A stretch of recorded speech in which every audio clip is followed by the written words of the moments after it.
All right, guys, thanks for checking us out as always. And Fort Scott Munitions is a manufacturer of multi-federal patented solid copper and brass CNC spun ammunition that is designed to tumble upon impact in soft tissue, leaving devastating wound channels for faster bleed out and quicker incapacitation. This ammunition was originally developed to innovate and improve on the standard of military-grade ammunition design.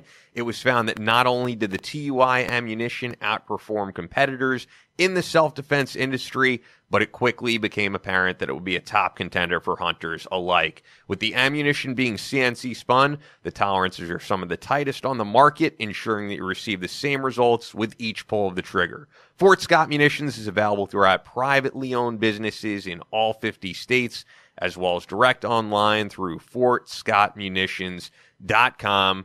We love what they do, and they have all different types of contests they've been doing, and they stay super active on social media.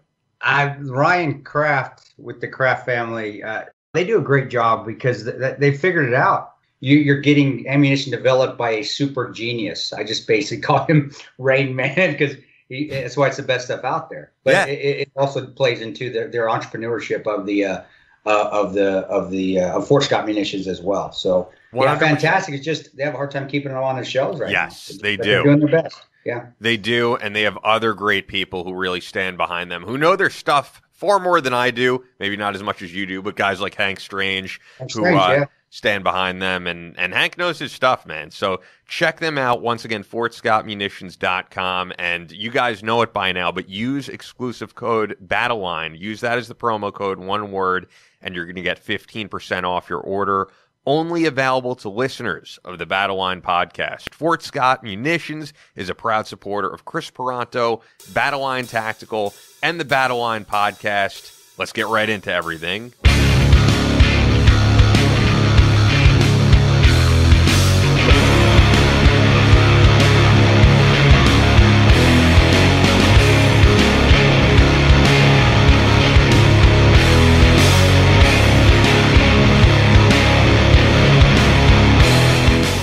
From Omaha, Nebraska to New York City, from planet Earth to extraterrestrial life in space, a podcast with no equal, engaged in unconventional warfare through your speakers and headphones.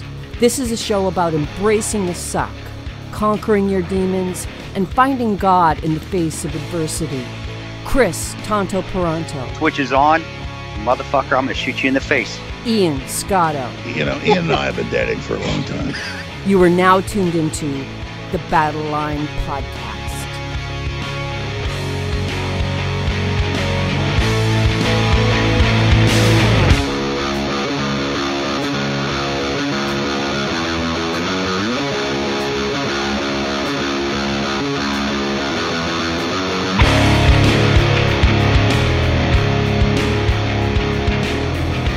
The switch is on, Battleline podcast, and as always, I don't say it enough, the music that you're hearing under us is done by Jimmy Allen, Against All Will, Puddle of Mud, great artist. So check him out. I don't say it often enough. He did a great theme song for us, and we love it.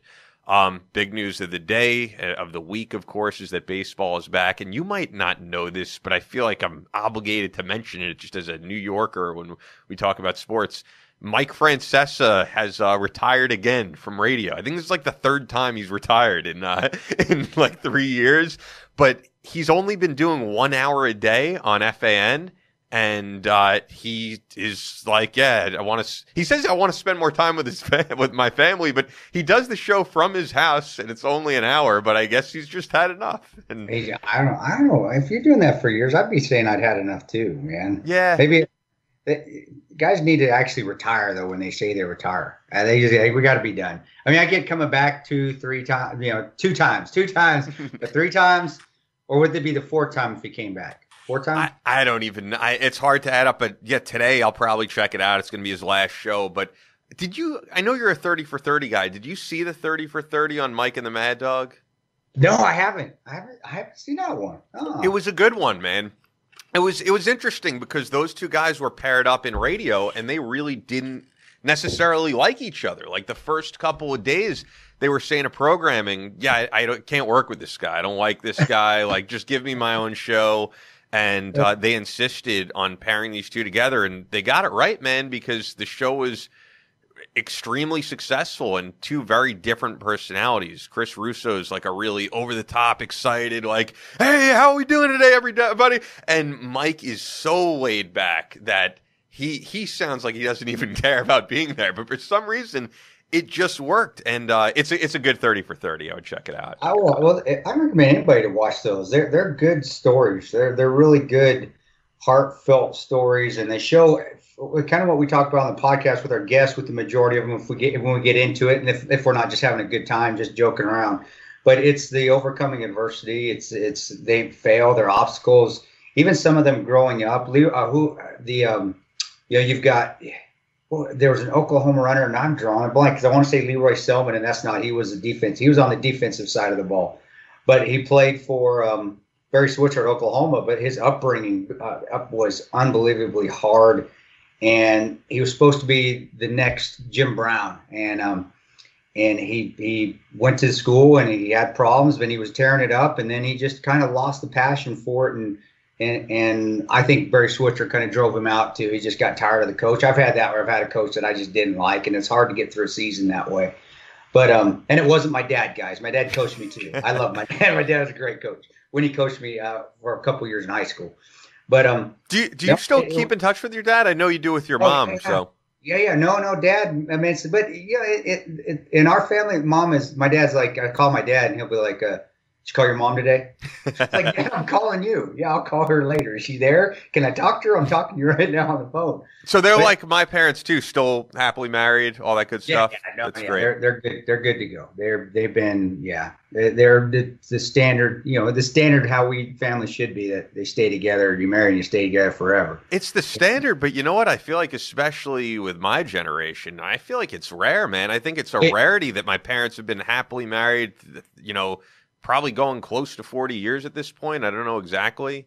It was the standard, but like everything else in today's world, as everybody can see where everybody can be a rock star, so nobody is, and the influencers, and I mean, it all comes down to nobody's happy with themselves because everybody's got to be somebody on something, whether it be Twatter or TalkTick or whatever the hell, everybody's got to be somebody. So nobody's really happy with themselves inside, just being happy with themselves. And I think it affects relationships, man. It really does. It affected me when Tanya and I had decided to divorce before we've reconciled because I fixed my shit.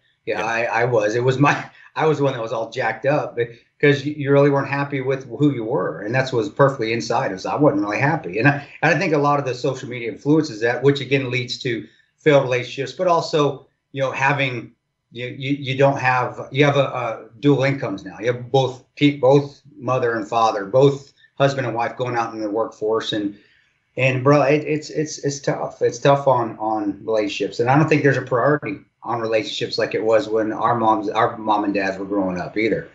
Although when you say we're really from two very different generations. I mean, technically, you're old enough to be my dad.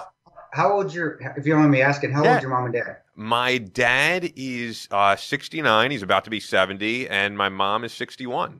Okay, so let me put it this way, because my mom and dad are right around the same age. Oh wow, so okay. My mom's close to a little bit more. I think she's 64. Mom, I'm sorry if you're listening. I can't remember. But that generation, family was a priority, and it should be. Just we've lost that family priorityness today. It's just not there. That's not the priority anymore. I don't even know what the priority is, dang, in society today anymore. There's nothing. It could just be maybe simply making money, and that's it, being the be all end all. Because I do think. Yeah, I mean, I do think some people look at money as their god. It's pretty crazy, man. Well, it makes sense, because then it comes back to all the social media where everybody can be a rock star. Take your shirt off and show it off and jiggle yourself a little bit, and hey, man, you're a rock star. That's how it works. Or throw up on the sidewalk and then fall into a pole and do that every weekend and make everybody laugh and you're a rock star there. It's that easy anymore. I think it has destroyed it. Definitely destroyed what's going on. So, you know, it was another, just because we were on it, you know, it was another good 30 for 30, I thought, and I didn't even really know who he was until I watched it, but there was one speech he gave that really resounded with me. Did you see the University of Kentucky coach Calipari? Coach Calipari. Yeah, that was a good one. I love that one, man. I love that speech he gave where he handed the guys the lotto tickets, the scratch off, or it was actually a lotto, like a actual lotto for the state. And he was saying, like, people play this and hoping, you know, that this is their ticket, man, that they're going to be able to make something in their life. This is all they've got. And he was like, you guys have this opportunity just playing on this team. You have all the opportunity in the world. You can go on to the NBA. You can go on and make your dreams come true. He's like, you know, this is your shot right now. I can't do it the way he did it, but that speech resounded with me because I thought it's true for everybody, man. I think everybody, like, following their dreams, if they really put their heart into that passion, that is your lotto ticket. And you just said it again. It's a passion. What's your passion? But you got to find what that passion is. And if that's not your passion, you won't reach to those. Not that you can't, you just won't reach to the levels that are up in the upper echelon. And hard work. I think hard work is essential as well, which any coach in the NCAA level, and I know this from experience from being in the NCAA, whether it was Division II, which is what I was, but also growing up around Division I and from my father and seeing coaches like Lavelle Edwards. That's why I was seeing them speeches they gave just like that. That's why head coaches are the ones that are so good, whether it be basketball, football, so forth. Volleyball, women's volleyball is another one that's so competitive. And I know a lot of that from my wife, who was a player of the year in Division II when she was a volleyball player, that they have the ability to motivate. That's their thing. I mean, the X's and O's really all stay the same. Yes, there's chess games and all that. And then there's people that steal, you know, other people's signs, and there's ones that steal their plays through the headphones. Bill Belichick. But the coaches, that's what they get paid for, is to motivate. And they're great speeches. They do fantastic speeches. How I learned how to talk, when I do my speeches, what I molded it off of, it wasn't off a military person. I used to watch Jim Valvano. That was another good 30 for 30, the Jim Valvano. I haven't seen that one. Okay. Oh, and watch him do speeches, whether before he knew he had cancer and then after he had cancer, you know, he knew he had cancer. That dude, that's how you do talks. That's how you keep people engaged. He would always say, you know, and this is how I look at when I go out and do talks. So when I go in front of big crowds and do talks for motivational speeches or whatever they want, is that, you know, when you talk, you want to make them laugh, you want to make them cry, and you want to make them smile. And you just want to make them feel something and feel all those emotions during a talk. And when you watch him, that's how he is. But that's what you want to make a football player or a basketball player, or as a coach, you want to make them feel that way too. You want to feel motivated. You want to make them feel, well, just passionate about what they're doing. That's why I miss football. I do. I miss playing college ball. I miss the high school ball. I do. You know, I never made it to the other levels, which is fine. I'm glad I went to the Army, to be honest with you. I think I made it to that levels within the Army's being in special operations community. But you had so much, you're getting ready to go do a game, and it's a big game, and the coach is getting you all motivated, and they all know how to say the things they need to say. Watching my dad was awesome at that too, just motivating you. And then you just get out there and you're just amped up on the field in the crowd, and you just get chills thinking about it. But it's that beginning where that coach knows how to motivate you, and the great ones, that's where they make their money. It is not really on the X's and O's. It's getting the players to play when it's, man, you don't want to be out there, or you're hurt or freezing your cojones off. And then, of course, you go to the Army, and it takes you to that next level where, wow, I wasn't even where I needed it. I needed to be way up here. But just that being around that coach and that family feeling that you guys are in this together. It's amazing, dude. I'd watch that Calipari one. That's fantastic. There's one about Bobby Knight. Yeah, he went off the rocker a little bit, but still, he's still one of the greatest coaches ever. I don't care. You're throwing the chair. Yes. I grew up in that mind frame too, though. I grew up around where coaches would put their hands on you. Like, oh, you get your shit together. That was expected. Now people, oh, you're beating my kid. No, you're not. You've screwed up. You're screwing up again. And I believe that. Paul Bear Bryant was another one. That's a HBO special. If you ever get a chance to watch the HBO special on Paul Bear Bryant when he coached at the University of Texas, and watch how he just crushed his players. That's amazing. I had 3-a-days. I remember doing 3-a-days in southern Utah when I played at Dixie Junior College. Oh my Lord, dude. 100 degrees out and you're doing 3 practices a day. They can't do that anymore because now it's too hard on the students. It's too hard on the players. I'm like, holy shit, dude. But that's where you built up. You just built up that toughness and then just getting out in the real world every day. Like, this ain't no big deal. And then going to the Army again. At least I had a base. Yeah, it definitely helped. Can I tell you something completely not sports related? That's a Bobby Knight story. Oh, what, you got a Bobby Knight story? Yes. Or what? Oh yeah, go ahead. Yeah, so, have you ever heard Matt Boyle on Breitbart News on Patriot? Okay. I've done that stuff with Matt. I don't really know Matt that well, but you've probably heard his voice. He's got a more high-pitched voice.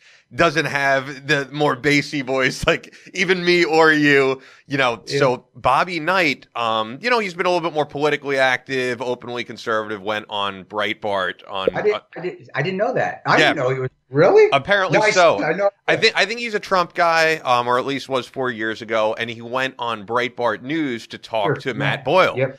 And I don't think he was familiar with Matt Boyle, but he was just doing the show. And Matt Boyle he made some comment to Bobby Knight. And Bobby Knight, not knowing, you're laughing already, and I'm not even at the great part. Bobby Knight, listening to him say this comment, says to Matt Boyle, and he wasn't saying it as a joke, I think this is what he actually thought. He goes, "You are a very distinguished young lady." He thought he was talking to a woman. And Matt Boyle, I think, sunk under the desk in embarrassment. Yeah, Matt, I'm sorry, Matt. I could see that with if you can't see your face there, buddy. Matt, you're a good dude. No harm, no foul there. I should have come with something back. I don't know, man. He said, "Yeah, I've had that surgery or something. I've had that surgery, but I'm still a man at this point." It's something to throw back. Yeah, I know. I know. I look like I've been hanging around and not going to the gym, so my boobies are looking like man boobs. But I'm still a man. It's just something funny to break the monotony, break the embarrassment. I was laughing hysterically at that. But no, everything you were saying is absolutely true. I think not just in sports, even in the business world, the events that you do for encouragement and positive motivation. I think all of that is everything. And the people who don't think it's everything, I think, aren't the people who are really, truly motivated to succeed at what they do. And you're right. On the days where you don't want to do something, I've mentioned on the show before, I'm a huge David Cho fan, the artist David Cho, who really became a multimillionaire overnight for doing the art at the Facebook studios. And David Cho did this great podcast years ago, kind of talking about positive mindset and motivation. And one thing he said was, he was like, "I know a lot of you guys who love the artwork I do. There are days you get home from work and you go, you know what? I don't want to work. I don't want to create right now. I just want to play video games. I want to watch The Simpsons, whatever." And he said, "You know what? You're not a fucking artist." He's like, an artist, it doesn't matter if they're in the most depressed mind state, if they are completely uninspired and in like a pitch black room, they are motivated to draw." And he's like, "And if you're not motivated to do that day in and day out, I'm sorry, I don't respect you. You're not a fucking artist to me." Yeah, and that's the drive. You got to have that drive. It's simple, just simple is that passion isn't there. And it's always, I keep referring back to passion. You said it once, but I think people miss that you can just kind of finger drill things, and we said it's the Army term, finger drill it, where you're just going through the motions. And you may be completely profound at whatever you're doing, but if you're not enjoying it, then why do it? Why continue to do something if you're not having fun in it? And I know money with jobs and things, I get that. You get stuck in a job and that's your money and you have to make money. And a lot of people nowadays have nest eggs that they can pull out of a job and say, and be okay for a few months. You were very lucky that you at least were smart enough to put something away that when you left the program that we shall not. I don't care. It's fine. I did, but you know what? I ran through it, to be honest, at one point, and it goes quick. And luckily I do have family who's supportive of me, and I know some people are not that fortunate. I think a lot of people do get stuck in that rut of, right, they're working for John Walmart's dream. They're not working for their dream. And I think to those people, I would say, everybody has that time in their life where they have to work a job they're not really into, but it has to pay the bills. I think, if you could set aside a few hours out of the week, it might not be every day, but a few hours out of the week to follow something that you're passionate about, to make a game plan, that's just what you got to do. Because if it's just day in, day out of routine of something you don't like, you're not going to get out of that. And sometimes you can't quit a job. I don't have kids. I don't have a wife. I don't own a home. So I didn't have all that to worry about. And those are decisions I've made in my life. People who have made those decisions, they might have to put food on the table, and they might be stuck at a certain standpoint. But, go home, apply for other things that you're more passionate about, work on things that you're passionate about, and come up with a game plan that 6 months from now, 1 year from now, you'll be in a better position than you are now. Well, and for those of you out there, sometimes that passion is to be at home. That's you're working just so you can spend more time at home with your family, which that's my passion now. I still have to put money on the table. I do stuff, but my passion is to be the best father and husband I can be now. It is. I do the Battleline stuff. I enjoy it. I'm passionate about it, but it's not a passion that I need to make this the best tactical company in the world and build the biggest. No, I don't want. That's fine. I don't need that. I do it because I enjoy doing it. But I just want to tell people out there, we've been talking about passions, about becoming and reaching your goals and work and so forth. That may not be your passion, and that's fine. If your passion is to be at home and you're just doing that work for Johnny Walmart to make his dream come true, but you're doing it just to pay the bills so you can spend time at home, and that's your passion, that's a goal too, and that's perfectly fine. Oh, so, I agree. Yeah. And you know what? I think when you say your passion with Battleline Tactical, I could just see it as someone who's watched your videos, who watches what you do. I think your passion isn't so much, as you said, that this has to be the biggest company that I have to teach the most people. I think it's that one-on-one.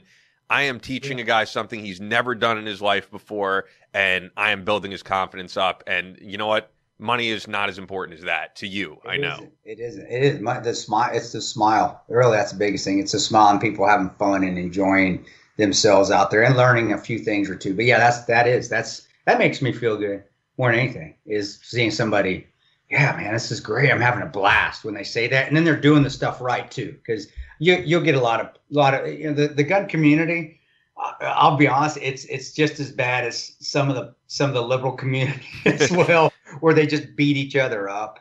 And you have people, look at that, he sucks. And I just try to pull out of it and say, no, that's why I want to say you're having fun. Well, the naysayers are the ones that don't care for Battleline or myself, which is fine. I'm an acquired taste, it's like me. What would someone, I just out of curiosity, what would someone not like about your instruction, man? Everything you do is really straightforward, and you've lived it.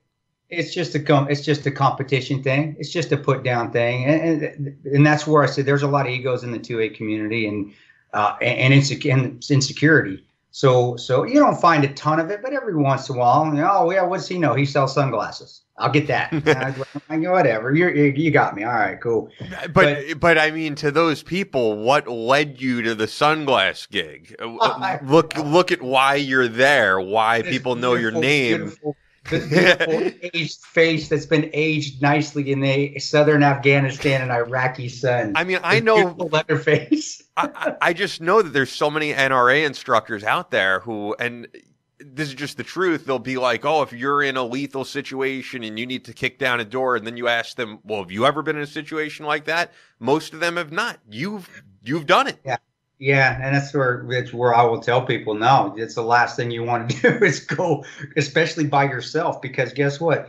You don't have things that we used to have. And then I've done it where we haven't had those things too, and I know the difference. You don't have a canine. You don't have a dog to go in there first. So the shock and all. You don't have flashbangs. You don't have a squad of Rangers or a team behind you that's coming in right behind you. You don't have machine guns pounding the building, keeping heads down while you go in. You're on your own. So if you have to do that, that's the last scenario. That's family, daughter, somebody, your loved ones in that room. You got to go get them. I get that. Go. You got to go. But if you don't have to, hell no. You back the hell off. Don't be Sergeant York taking on the Germans all by yourself. Don't do that shit. You have to. There is a time to back away, and that's where the training comes in, especially when we do the home defense stuff, or even when we do just 1 and 2 man room clears. Is we always put in their minds that you don't have to go in if the situation doesn't require you to go in. Just to go in to say, I got a door knock, I kicked in a door. Yeah, you kicked in a door and you got shot in the chest. That's not, what are you going to tell a story about that? But if you do, this is how you do it. And this is how you do it to lower the risk of you taking fire, of you getting hit. But I tell people, dude, remember, these guys are in the room already. They're waiting on you.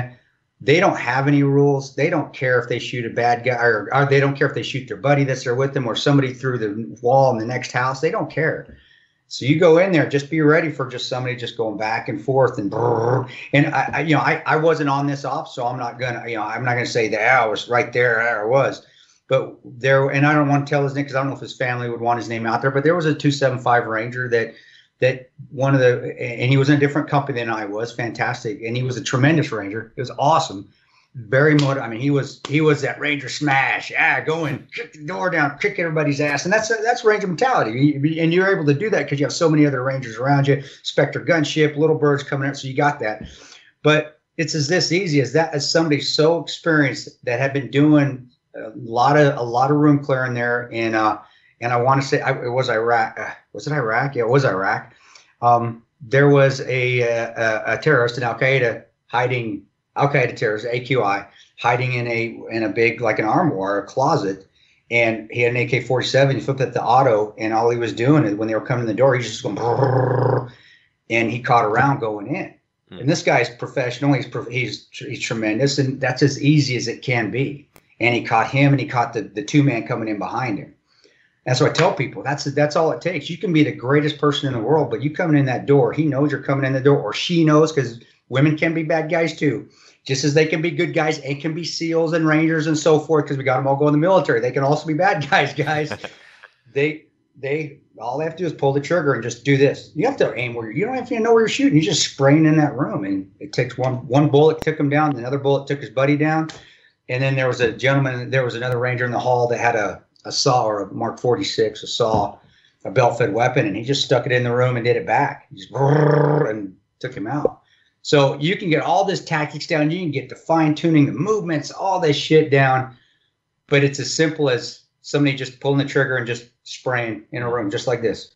Go back and forth with the muzzle of the rifle, and that can eliminate professional, profound, efficient room clearers, operators, like that. And it did. So that's what I try to tell people is you're right. Yeah. You don't want you just because you have a gun and you've been through a CQB class. I think most guys would tell you that have done it a few times. There's guys that have done a lot more than I have. Believe me, I'm not subject matter expert in it. There's guys that have done it way more than I have, but even they will tell you, if you don't have that advantage with that shock and awe, with that surprise, that violence of action is what we call it. Surprise, speed, violence of action, 3 keys for close quarter battle.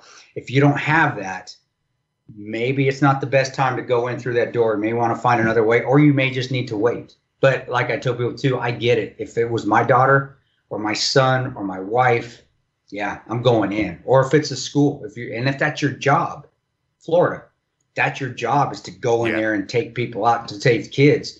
Well, I might die. Yeah, you might. Guess what? You signed up for that shit. Yep. Yes. I've been there. Get it. Yeah, you might go out that gate thinking, shit, I ain't coming back.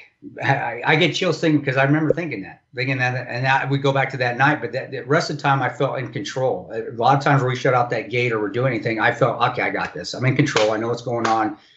That was the one time where I'm like, because we had let them get so entrenched, and we knew that they were outnumbering us, because you could just hear all the gunfire, see all the tracers going up in the air, that it's like, damn, not coming back. All right, flip the switch. Let's get the game on. Yeah, and you don't think about it anymore. And it's hard to do. It's hard to get people to get in that mindset of that's what it's really like. But you can't unless you've done it. I mean, you really can't. Of course.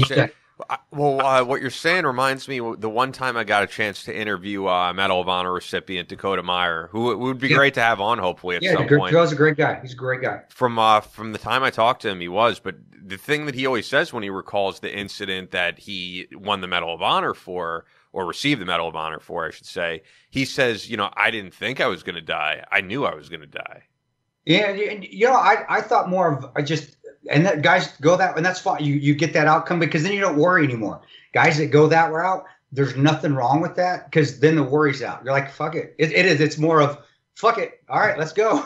If I die, I die. Yeah. My mindset was, and I was sort of like kind of where Jim West is when Jim was talking to us. Is that, which, by the way, he's going to be back in studio next week. Yeah. It's that I just don't think of the outcome. Yeah. I don't think we're going to win. I don't think we're going to lose. I'm just being, and I'm going to fight my ass off, and you're not going to kill me. It's not going to happen, but you're just not thinking of that outcome. And the reason I do that is because then I don't worry.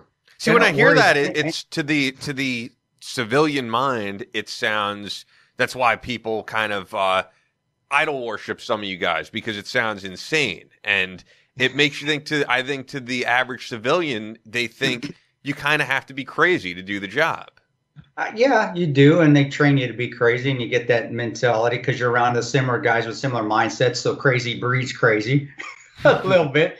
But there is a method to that craziness, and I don't think that's where civilians get it. They think you're just crazy. No, the reason being is you got to pull that emotion out, because emotion leads to anxiety, and it leads to worry, and it leads to doubt, and that's where you go through a lot of your courses too, whether it be, you're going through your recon courses, or you're going through your selection with SF, or you're going through Ranger Indoc or Ranger School or anything like that. What they're doing is they're trying to get you to stop worrying, to work with that anxiety to the point that you just become numb to it.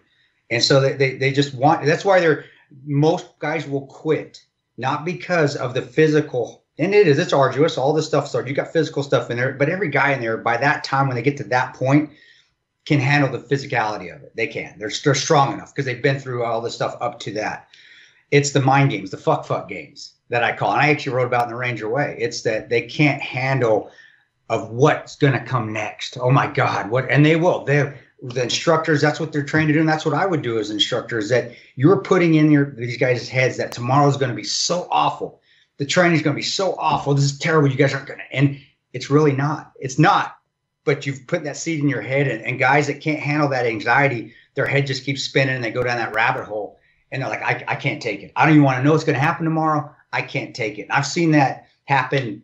A perfect example of that is my first time. I went through RIP twice because I got, everybody that doesn't know, with the Army. And I came back in the Army because I got thrown out. I had to come back in. So I did RIP twice. My first time through RIP. What happens is you're at airborne school and Ranger Indoctrination Program. It's called RASP now. Everybody, you're done with airborne school. You got your jumps. You're your 5-jump chump. You got your wings. You're good. All right, I'm airborne. All right. Well, everybody that's not going to Ranger Battalion, they get to see their family. They get to go and have dinner. They're off. They're having fun. They're celebrating. Well, Ranger, RIP guys, we have to get in a line and get all of our bags. And I mean, we got to get it done in like 5 now. You get your shit, get your bags out. So you got your duffel bags, you got them, you got your gear, you got your BDUs on, you got your PC on, which is your cap, and you have to wait for the Ranger instructors to come get you. So you're waiting for the 75th instructors to come get you to take you to RIP. And right there, guys, because you see all the celebration, you have to stand at attention, and then you see the Ranger instructors pull up, and they're in their starched and spits. They're in their starched uniforms, beret canted down the side, looking bad. And they did. They look badass as hell. Their jungle boots are just, and this is the first time you can wear jungle boots. Nobody wore jungle boots at airborne school at my level because you couldn't. Their jungle boots are spit shine. I mean, these guys look sharp, and they look like they could fucking punch a grizzly bear in the face and walk away and be fine. So you're already intimidated, and they'll walk up and they just start screaming at you. And it is humiliating because they're screaming at you, making you do push-ups, making you do flutter kicks, just berating you. And there's families everywhere. There's women from the families. There's women that were in airborne school. I mean, you're being emasculated in front of everybody, people you know and you don't know, and then pop you up, and they'll keep screaming at you. And guys are already fucking with themselves in their heads. And you'll have 3 guys quit right there. You haven't done anything. And I remember Ranger instructor, a guy quit. He goes, "Who wants to quit? Who wants to quit?" That's always, and you hear that and everything. And one guy raised up, "I want to quit." And the Ranger instructor walked up to him, and he was a young guy. He was an E5, a sergeant at the time. So he was a young, new Ranger instructor. And he goes, "Why do you want to quit? Why can't you do? We haven't even done shit." And you got to stand at attention, but I'm trying to watch out of the corner of my eye without doing this, so I don't get smoked because I'm supposed to keep my eyes. And he's like saying, he's trying to get him to stay in, saying, "Hey, dude, come on, man." But he's doing it in the Ranger fashion, which is just screaming and yelling and F-bombs this, F-bombs that.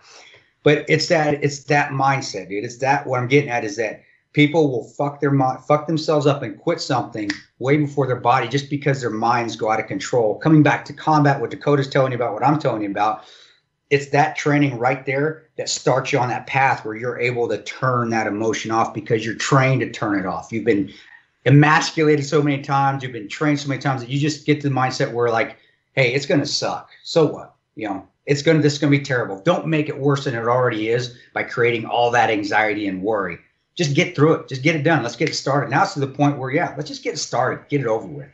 And Dakota, same. I know that's where he was going, and that's where I'm going. We're really we're really in the same mindset. Yeah, sure. It is. It is. It's just, you just got to turn that worry off, but it takes training to do that. And sometimes it takes some, very, very hard training to be able to get to that point. But that's why guys succeed. Leroy Petry's another one. Matty Waters. Yeah. And he didn't even talk about this in when he did his podcast. We'll do another one with him for sure. Yeah, I can tell he has a lot to say. He unloaded that 30-round magazine after his leg came off.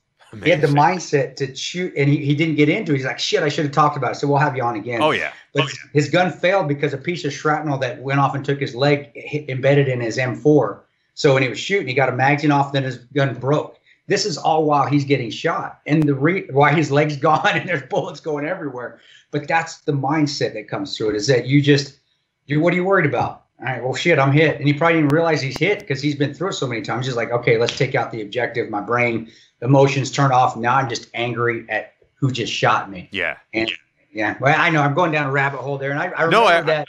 Everything you're saying is, I think, fascinating, and it's true for a lot of these guys. Guys like you have had to go through this, and also it makes me wonder.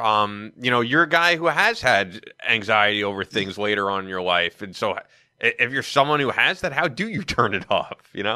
You have to realize that it's happening. You're. It's not. I shouldn't say. I wouldn't call it weakness. I called it weakness within myself.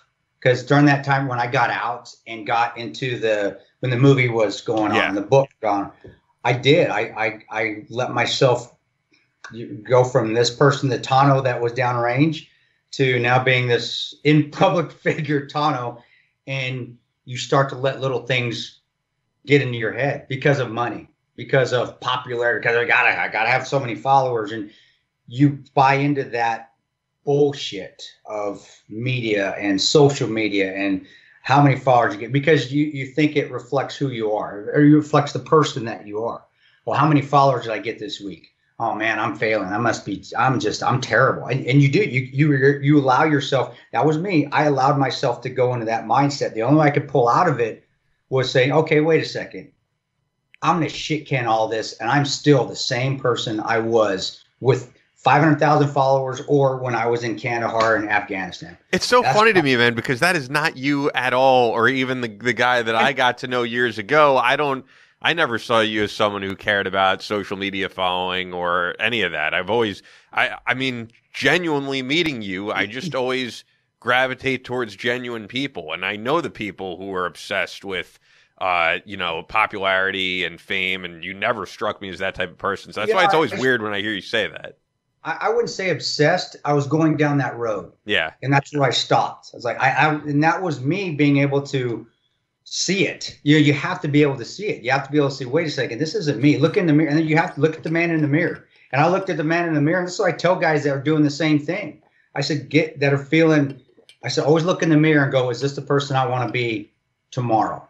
And that's what I would do. And I'm like, God, no, this isn't me. And this is bad relationships, bad working relationships, bad personal relationships, and you go down that hole, and that's where you have to have the ability to pull yourself out of it, and then finally get that ebb and flow where I am now, which is I'm just enjoying it. Followers be down, I don't care, whatever. I give two shits. So The obsession and being the guy that, oh my God, I got to have 8 minutes. It wasn't that, but it was, you start to judge your self-worth, which is, we're going full circle to what we started with at the beginning of the podcast. You go full circle to what your self-worth is applied to what happens on social media. And I was going that route. And it's hard to not go that route when you're in the middle of it. And that's when I was doing tons of Fox News. I had that second book come out. I was doing, 30 speaking events a year, Battleline 15, so when you have people telling you, hey, I want to meet you, I want to see you, hey, how are you doing? Oh, what do you do for this? It's hard to not go into that. Yeah. Public figure. You have to really fight it. And but coming back to it, that was always remembering back to Range Battalion. And when I was a contractor, I was like, wait a second, this isn't me. I got to get back to that guy that didn't give a shit, that wasn't worried about anything, that just wanted to be. Yeah. And it took me a total crash, a total implosion, crash and burn. But I needed to do that. Sometimes you need to start a brush fire to clear all that old grass, to let the new grass grow up all green. And that's what I had to do. For people that are having issues, or having personal problems, or feeling that depression or that anxiety or worry, you got to get yourself out of the social media. Pull yourself out of it. You got to because chances are you're judging your self-worth based off that social media and likes and so forth. Yeah. But there isn't where you can figure it out. And to me, it should be a tool to kind of market things. And a lot of my best friends really are, and these are people, trust me, who do not have that money worship type of thing going on. But, money is obviously a tool that we all use. And I think some of my best friends are like that. They have a good bank account, but they have a very low profile, and they're not on social media. They don't care about any of that. And they love their life. You know what I mean? And not just money wise. I'm saying they have great friends, great family, great relationships, all that stuff. And they're not too concerned. I mean, I could tell you for me, right now, with, as I've said, with the voiceover stuff that I'm doing, I kind of like that it's pretty low profile, that someone will hit me up and say, hey, could you record this audiobook? And it's not something I have to promote. It's up to them to promote. And could you record this script? And, the other podcasts that I'm doing in the wild, and I'm doing a few for Narrative .fm that are coming out. That's like it's been a top 20 iTunes podcast or Apple podcast, which is awesome. We're up there with like Micro and Oprah and all that, but it really has nothing to do with my social media following. If it does well and people like my voice, cool, that's great. But yeah, a lot of these people who have millions of followers, they're not actually like getting paid off of it, which makes me think, then what is even the point at that point? I mean, if you're not kind of using it to monetize yourself, and you're not enjoying it, then why are you on there? I understand. Maybe that's where you fall into that influencer category, and your self-worth is based off your followers and likes. And I said, where everybody can be a rock star. Everybody can be somebody now with all the shit out there. It's hard to not pull yourself away from it, because your self-worth is based off of what people are seeing and what they're saying about you on social media. And as you always say, man, like negative news travels the fastest, and I think it's all about the divisiveness. And you've said it before. I know, and I don't really care, but I do know this podcast would be bigger if we did the typical like political podcast. I think it would be way bigger, and I don't really care. I'm saying, dude, I've done that route before, and it destroys your mind. It destroys your personality. It just makes you a terrible human being. And people can say, you crash out. Well, fine, do what you want to do. I just know what it made me. It led me down the path of just being just angry and hateful and blaming others for failures. That's what we love. Social media does that perfectly. Oh, it's their fault. They did this. Oh, it's his fault. Oh, and then if you want to go on the grand scale, oh, Trump, it's his fault. That's why this. Oh, no, it's Biden's fault. Oh, it's Obama. It's Hillary's fault. Dude, if any of these politicians would look inward, I think say, you know what? Maybe I am doing something wrong. But the example that we need to set for politicians, more than politicians setting examples for us, is that we need to do that ourselves. Look inside, like, you know what? Yeah, I screwed up. I'm doing this wrong. I said I even when I started to figure this out, I wouldn't go on Fox, I remember, but I had a writer in Fox that wanted me to write something. This was 3 years ago, And that's what I said. I created a lot of divisiveness. I was part of that divisiveness, and I was very unhappy. And it was more like I made a mistake.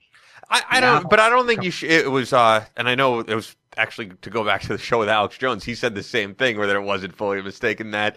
I mean, I think a lot of what you put out there was important, because had you guys have not gone out there and told your story, the media would have told the story of Benghazi. And that's, that's a benefit of that. But I could have stopped there, and I just kept going. And you see it with a lot of our people, even some of those come on the show, those ones that just keep going, because what drives you now is like, holy shit, look at all these likes I got. Oh my gosh, look at, I just got another speaking event for the, oh my gosh, look at this. Look at all these people wanting to follow, know who I am. And then that it's not anymore about the story and about the truth. And now it's about, okay, let's just keep creating divisiveness. Because, oh my gosh, this is my cash cow here. And a lot of people do make a lot of money off that. But what it does is it creates a terrible, terrible divided society. And look where we're at. Yeah, is it all my fault? Hell no, it's not all my fault. But I could have done a better job handling it, which is what I'm doing now. But Ian, you have told me this before, and I agree with you. I had to learn. So the only way I did it is I learned from it, and it needed to happen how it was supposed to happen. God made it happen how it was supposed to happen. But it's also a way for me to say, you know what? Okay, you learn from your mistakes, guys. This is what I made from my mistakes. Learn from it or not. But I'm just saying, yeah, I'm glad we said the truth. Believe me, I am. Do I think Hillary needs to be in prison? Oh, definitely. Yeah. Do I think she's going to? No, never. It's never going to happen, guys. So do I think there was some nefarious actions going on in Libya? Definitely. I've said that on the show before. That whole administration is terrible. We destroyed a country. We destroyed and turned Libya into a failed state and destroyed basically all that area up there near Libya and Egypt, and even almost all the way to Tunisia, and even down south of Libya. But will there ever be any repercussions for it? No, never, because it wasn't just the Democratic Party that was responsible for us being there. So that being said, though, I put that out. We said we needed to do, so the truth came out, and then I just needed to end it there. Really did, just end it there, and not just continue to be that go-to guy when somebody from that administration, that Obama administration, did something wrong or is going to have a book out. Hey, let's go talk to Toronto and see what he feels about Susan Rice. So I don't like her. Yeah, I think she's a terrible person and she lied on media. But so that's, everybody knows that. So let's just leave it at that. Why do I need to beat a dead horse on that? Let's leave it alone and move on to other positive stuff that we can handle. How can we handle today's society and not worry about what happened with Susan Rice's book? I don't care. So I had to figure it out. It's just one of those things you've got to learn on your own, and either you figure it out or you don't. And I'm a lot happier person for it, and I'm doing just as well as I was back then. And actually, I think I'm doing better because we have, I almost feel like an entrepreneur. Got the podcast, got the gear, got Battleline now. Speaking, I'm back doing insurance stuff too. Which is great, yeah. Yeah. So, how is that going, by the way? I haven't really asked you. Good. Yeah, no, that's always good, dude. The insurance stuff's, you got to have I don't mind nowadays sitting behind a computer and doing work, but it's homework. I get to be home, make my own schedule. I get to go run when I want to. I get to go to the park when I want to. I love all that. And that's the benefit. The work, I enjoy it because I like construction. I love construction. I love the ability to know how. I love architecture. Architecture is beautiful, and honestly, in the thing that I do, as an insurance adjuster per se, and I'm a desk adjuster now. I don't want to go out in the field anymore. I want to be home. You really are helping people because you're the ones that are trying to put their lives back together when things go bad, like when you lose your entire house because it just got flooded with 6 foot of water.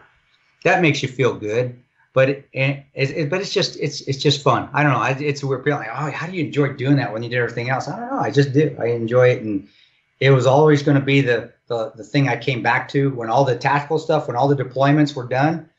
I was going to come back to being either a desk adjuster or an insurance adjuster because you make a good living out of it, which is good. Yeah. Good people in it, man. A lot of the adjusters, they're just good old boys, old contractors, but good mindsets, great offices that the companies that are out there. I work for one called Administrative Strategies, which a lady by the name of Linda Sullivan runs, and she's awesome. But then also it's just, I get to be home. You get to make your own schedule. How you get it, and it's to me it's fun. I don't know. It's just it's fun, and then it's just as fun to get out there and shoot too. So I get best of both worlds. Yeah, you're doing what you love, man.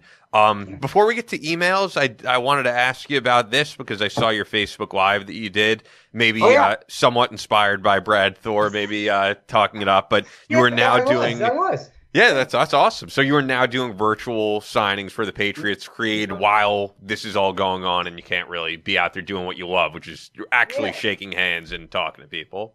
We're gonna try it, dude. We're definitely gonna try to do a virtual signing. Tanya's the one that really just like Brad's wife, and Tanya didn't know, she didn't listen to the episode, but just like Brad's wife, she's like, yeah, let's do a virtual signing, let's get it done, I'll figure it out. So she's the one that's figuring it out how to do it. So guys, bear with me on the virtual signing. I don't know how it's going to go, but she's running it along with my guy Jeremy Mitchell that does a lot of the social media stuff for me. Fantastic guy, good friend. But yeah, we're gonna do just 30 books. So it's already got 30 signups. So I got to shut it down and just to see. That was quick. We're not even promoting it. To see how we can do it, and it's for the Ranger Way in 13 hours too. So they can, and a lot of the people bought multiple books. Nice. So so what we're gonna do, and then we're gonna see how it works. I just didn't want to do it because I heard how Brad's doing it. I know Brad's probably is he Simon and Schuster? Is that yes, yeah. They probably set it up for him. And also they have, I can tell you, I just know from the past with working at Sirius and, the previous job with the libraries and stuff, they have a massive budget that they spend on libraries, all that stuff. Do. No, when you're a big author like that, like the publisher I'm with, Hachette, is big like Simon and Schuster. Which, by the way, if any of those people are listening and want us to do live reads, hit me up. Hachette, I hope Hachette should get with you on that. But again, I'm not a Brad Thor author. I don't bring that. So, a lot of the stuff I'll do on my own. So we're going to try it. And if it works with this 30 and it's pretty easy, which I want to do individual ones, not like hey, come to the virtual book signing, Facebook, or the big room of people looking at me, or, a bunch of different screens. It's one-on-one. And we're going to see how it goes. And if it does well, then we'll do another one. We just, you got to figure out the ebb and flow first. Yeah, we're just going to see if it works, and if it doesn't, well, then we don't do another one. The one thing I know, and it's because I know you too well, I looked at the description and all this, and it said that it was like a 5-minute conversation with you. I am calling it right now. A lot of you guys are going to get like a 10 to 20-minute conversation, I bet. Hey, it's going to end up, but that's the beauty of it, and that's usually what happens at book signings too. So, hey, I was wondering, can we, how many questions do we have? We just have a couple. We're good. Do we want to do more? Do we want to get more questions? Oh, you have other questions? I was thinking about doing the Facebook Live and then because it looks because I got a live stream going. I was on my computer. Yeah, if you want to get to but before we do, then Fort Scott Munitions is a manufacturer of multi-federal patented solid copper and brass CNC spun ammunition that's designed to tumble upon impact in soft tissue, leaving devastating wound channels for faster bleed out and quicker incapacitation. This ammunition was originally developed to innovate and improve on the standard of military-grade ammunition design. It was found that not only did the TUI ammunition outperform competitors in the self-defense industry, but it quickly became apparent that it would be a top contender for hunters alike. With the ammunition being CNC spun, the tolerances are some of the tightest on the market, ensuring that you receive the same results with each pull of the trigger. Fort Scott Munitions is available throughout privately owned businesses in all 50 states, as well as directly online through fortscottmunitions.com. That's FortScottmunitions.com. Use exclusive promo code Battleline for 15% off your order. Only available to listeners of the Battleline podcast, but as we say, stuff is going fast. They have ammunition for pretty much anything you're going to shoot, but a lot of it is selling quickly. So, just look on there. They're restocking when they can. But if you're someone who has a lot of different weapons, you're going to find something you like. So, once again, like a lot of different weapons. Oh my God, that is badass. That is awesome. Get the toolbox already sitting right here with the optics on it, man. Dude, the toolbox is amazing. So yeah. Fort Scott Munitions is a proud supporter of Chris Peranto, Battleline Tactical, and the Battleline podcast. Once again, promo code Battleline, FortScottMunitions.com. Is that your favorite thing to shoot? Oh, it's my favorite gun. Yeah, no, people ask me, what's your favorite gun? Or if you had all the money in the world, what would be your favorite gun to buy? I said, I already have it. It's my gun, the toolbox. It is. It's an awesome. I'm a great, because I just like to hold it. Actually, a buddy of mine wanted to see it. That's why I had it here. It wasn't like I sit on my bed with this thing, but yeah, you sleep with it, you and Tanya in the toolbox. Yeah, I'm just sleeping right here, right between us. No, it's because it's just so cool, man. I mean, it reminds me of my John Wick. It's a John Wick gun. Some of you pull out of your little hard case right quick and be ready to go. But no, it shoots awesome. I like the small, just the compactness of it, and then the optics I have, man. That Vortex, that AMG UH1. It's a Gen 2, dude. This thing, man. I had an EOTech that night in Benghazi. I wish I would have had this. This is amazing, and again, it's just another blessing of pushing forward through all this hibbity-bibbity virus stuff. Is that we're able to get another sponsor for Battleline Tactical, which is Vortex, which is. They're the top of the market right now as far as optics. I'm like, how did you just feel so blessed that you get these things? And so for people listening, where could they get that again? What's the website to actually get that? Oh, my toolbox, just go to my website, cristanoperano.net, and then there's a toolbox. Just hit it. You can get them right off my website. Honestly, though, you ever heard? I had 40. I've got 15 left, and that's in 2 months. So get on it, guys. They're going, and they've been fantastic, and I love when they shoot. They're just awesome. 300 blackout rounds, which is a little bit bigger round, and that's my home defense gun too. Nice. So, if you come in my house, just be prepared to not leave, because you're not going to leave physically. You're not going to leave, at least let's put knowingly. And that being said, I don't hope I never have to do that again. But it's just so fun. I mean, you just grab it like it's a toy for a guy that shoots guns, and that's why I love that thing. And Maximum Defense with the brace on it, and Spikes Tactical with the flip up sights. I mean, all these companies are companies that have come out to sponsor Battleline Tactical and allow me to be a rep. And all these companies, if you're in the gun community, Spikes Tactical, Maximum Defense, Fort Scott Munitions, Vortex. I mean, that's a reputable bunch of people. Those are some tremendous companies that make great gear. So I'm like, oh my gosh, I feel completely blessed to have those guys, because they're top of the tier. They're top of the tier as far as gun makers, custom gun makers. So, and don't forget Medieval. And Medieval, I just don't have a Medieval on this one. I can't I have a Medieval because it's shorty, because it's got a 7-inch barrel. You can't put a 4-in grip, which is what it's called the VFG, the vertical 4 grip. That's 360. I have one on my Spikes Tactical weapon system that's suppressed.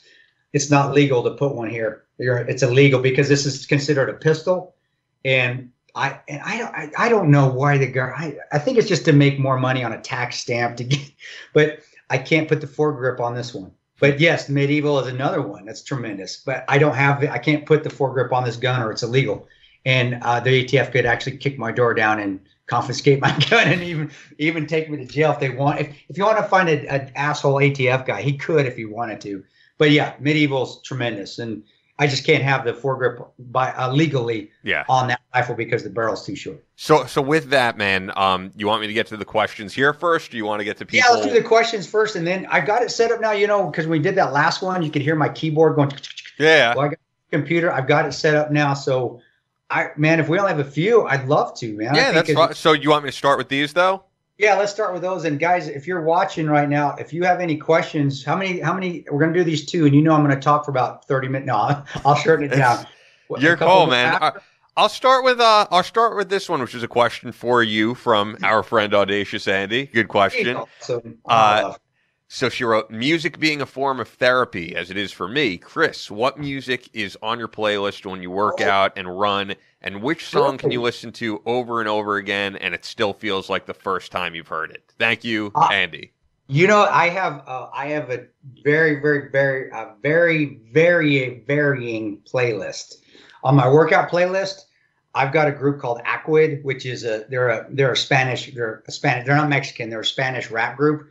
Oh, they're awesome, dude. I love, and they're old school Spanish rap, but they bring in the horns from like the old. So you've got actual horns, and they're rapping to the old.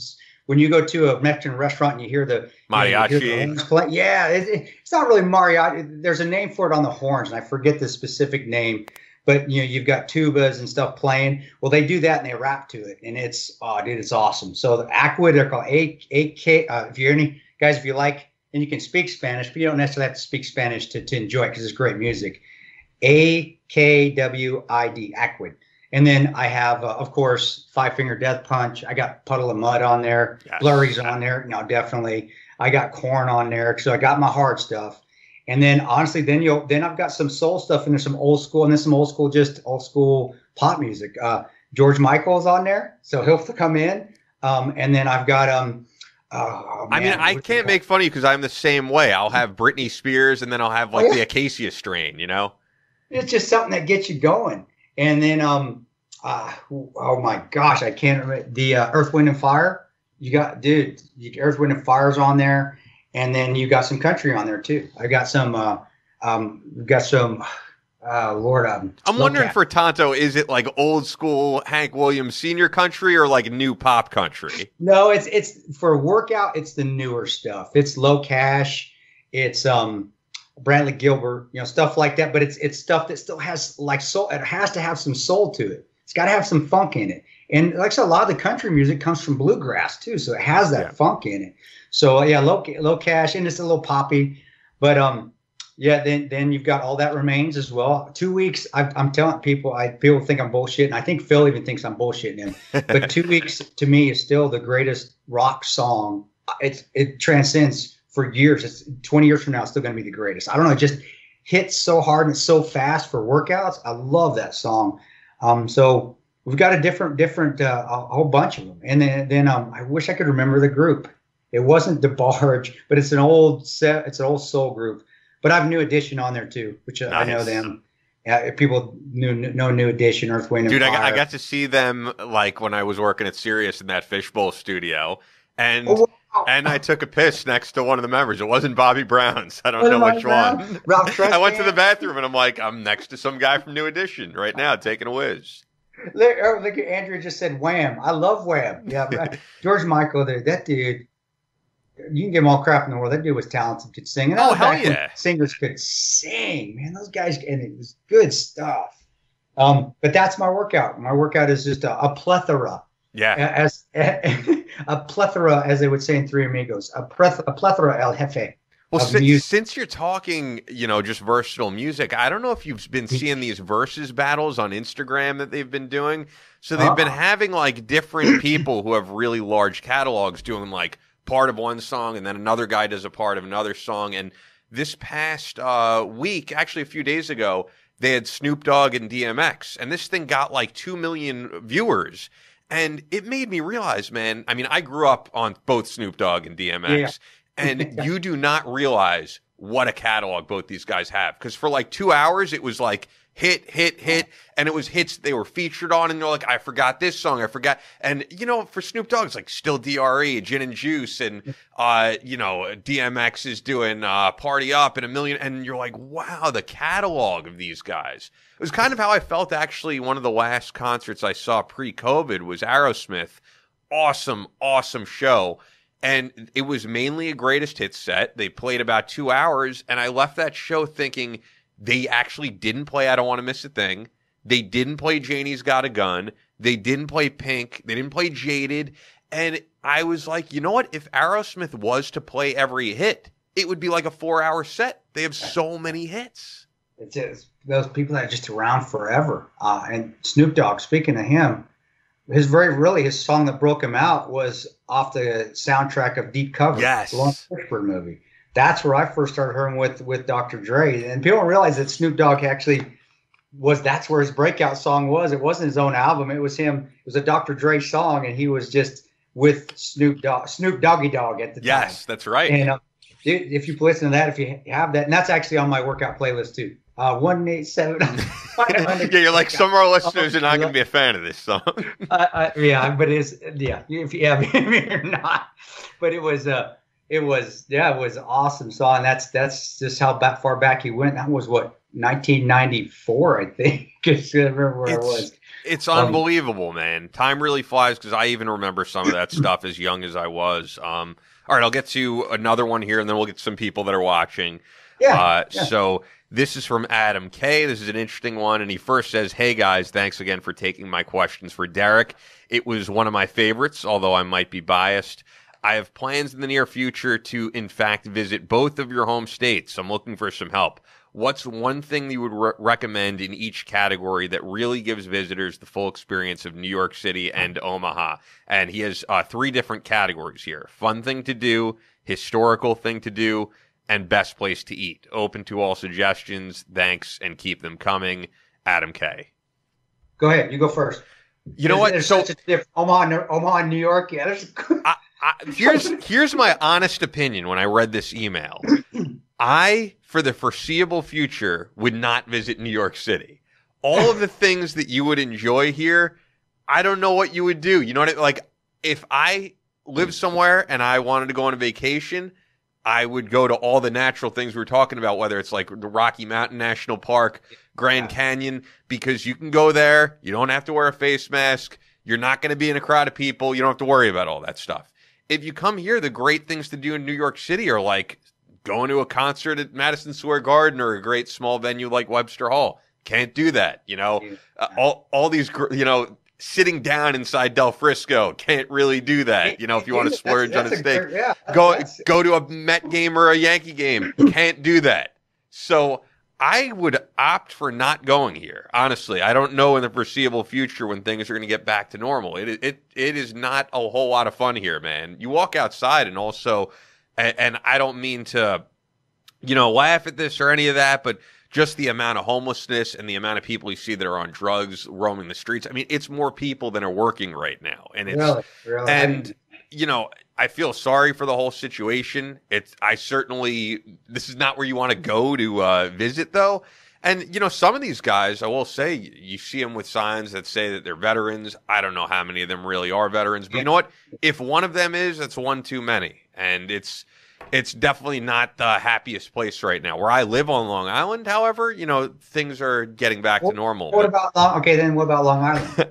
I've never been to Long Island either, dude. I've never been you got to come. Well, yeah. I think the greatest pizza place of all time is right by me, Salvatore's in Port Washington. So that's a big one. That is like true New York pizza as far as I'm concerned. Is that where you have to stand outside? I mean, is there a line outside? Do you have to get ushered and you sit like in a big... No, I mean, when it's usually open the way that it normally is, which, you know, not a lot of things are the way they normally are right now. But no, it's like a brick oven pizza. You choose the toppings. They bring out a whole pie. It's a little bit more pricey, but it's really good, man. Really amazing. Dude. Oh, wow. And then fun thing to do. I mean, I'm a concert guy, and all of that is shut down. That's a fun thing to do for me. I would actually say maybe take a drive out to Mohegan Sun. Mohegan Sun is back open. I love it there. Oh, really? Oh, yeah, wow. Great food there as well. And you actually don't have to have mandatory masks there. I've seen people just looking on Instagram at people at Mohegan, so it's kind of back to normal. Historical thing to do. I don't know off the top of my head, man. This is a tough question. I know there's like Teddy Roosevelt's home on Long Island and all that, which I saw when I was much younger. That's definitely historical. So I'm going with that off the top of my head. And how about Omaha then? Omaha, well, you come on, there's not a ton of stuff to do in Omaha. It's all right. The zoo, you got the Omaha Henry Dorley Zoo. Make sure. Yeah, I got my little stuffed animal down here from it, Henry Dorley Zoo. You know, I think just going downtown and walking around, the old district there is still pretty cool. It's still old, you know, older shops, but it's become a little bit boutique-ish. So it's kind of lost some of the historical stuff down there, even though it tries to. But when you turn to boutique stuff, it does lose a little bit of its past. But you've got the museum, the Durham Museum, which is awesome. I mean, you think normal stuff in Nebraska that you go do. You know, Durham Museum is fun for just even the first time, especially coming around Christmas. Huge Christmas tree. The zoo. Then you've really, for the most part, honestly, with Omaha, as far as just seeing things, that's it. I would get out of Omaha and drive to the little cities like Tacoma, or get out to Fremont, or get out to some of the places that still have the old downtowns. So you see some of the Americana stuff. If you're going to come out too, though, if you come out in Thanksgiving time, Vala's Pumpkin Patch, it's still a pretty fun place. Again, if they're going to be open, they'll just regulate the number of people they have in, which to me is better because now you're not crushed with tons of people. You actually can enjoy the attractions. To eat, you know what? Garot's is still around. If the old steakhouses, the old steakhouses that still serve you can get a plate of spaghetti and a little bowl on the side with a big chunk of meat. Omaha steaks. Omaha's famous for its beef. But old ones like Garot's, or if it's not open anymore, you got the finer steak places like the Chop House, Paxton Chop House. Sullivan's is a nice one too. Which Sullivan's is a chain. It's a pretty cool one though here. But then you've got the little local breakfast places, which is kind of nice too. And there was some out there in Florence, Omaha, where I live. Florence, Nebraska, that you can get out to, and it's just a little corner donut shop right in Florence, which is North Omaha. Really, that's it. I would say when you're in Omaha, come during it's nice now. It's green. There's a lot more trees in Omaha than what people think, but I would wait until the fall. Fall is where you want to be here, when the corn is up to over your head, and it's that's what reminds you of the Midwest. This is what you think. And then there's tons of pumpkin patches out here. And then south in Plattsmouth, there's one of the most famous, scary. It's around Halloween time. Come around Halloween time, the most famous, scary houses you can go into, and it has artifacts of possessed dolls and so forth. And people actually, it's been on. If you ever watched the movie? It's on Discovery, I think it is, or Travel Channel, called Paranormal. It's not Paranormal Activity. Oh my gosh, Paranormal Caught on Camera. Okay. And it's real camera, like people actually catching ghosts and stuff for real. It's a movie or a show? No, it's a show. It's you said movie. It's a true life show. I know. I said Paranormal Activity, that movie. It's on the Travel Channel called A Paranormal Caught on Camera.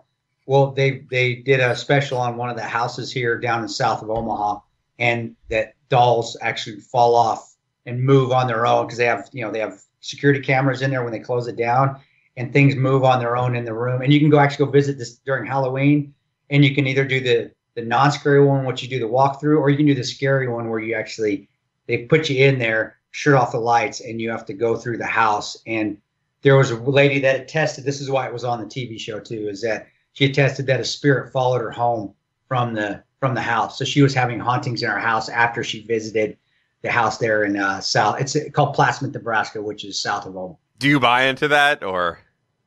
Do I buy into spirit? Yeah, I believe there's spirits. Do I buy it?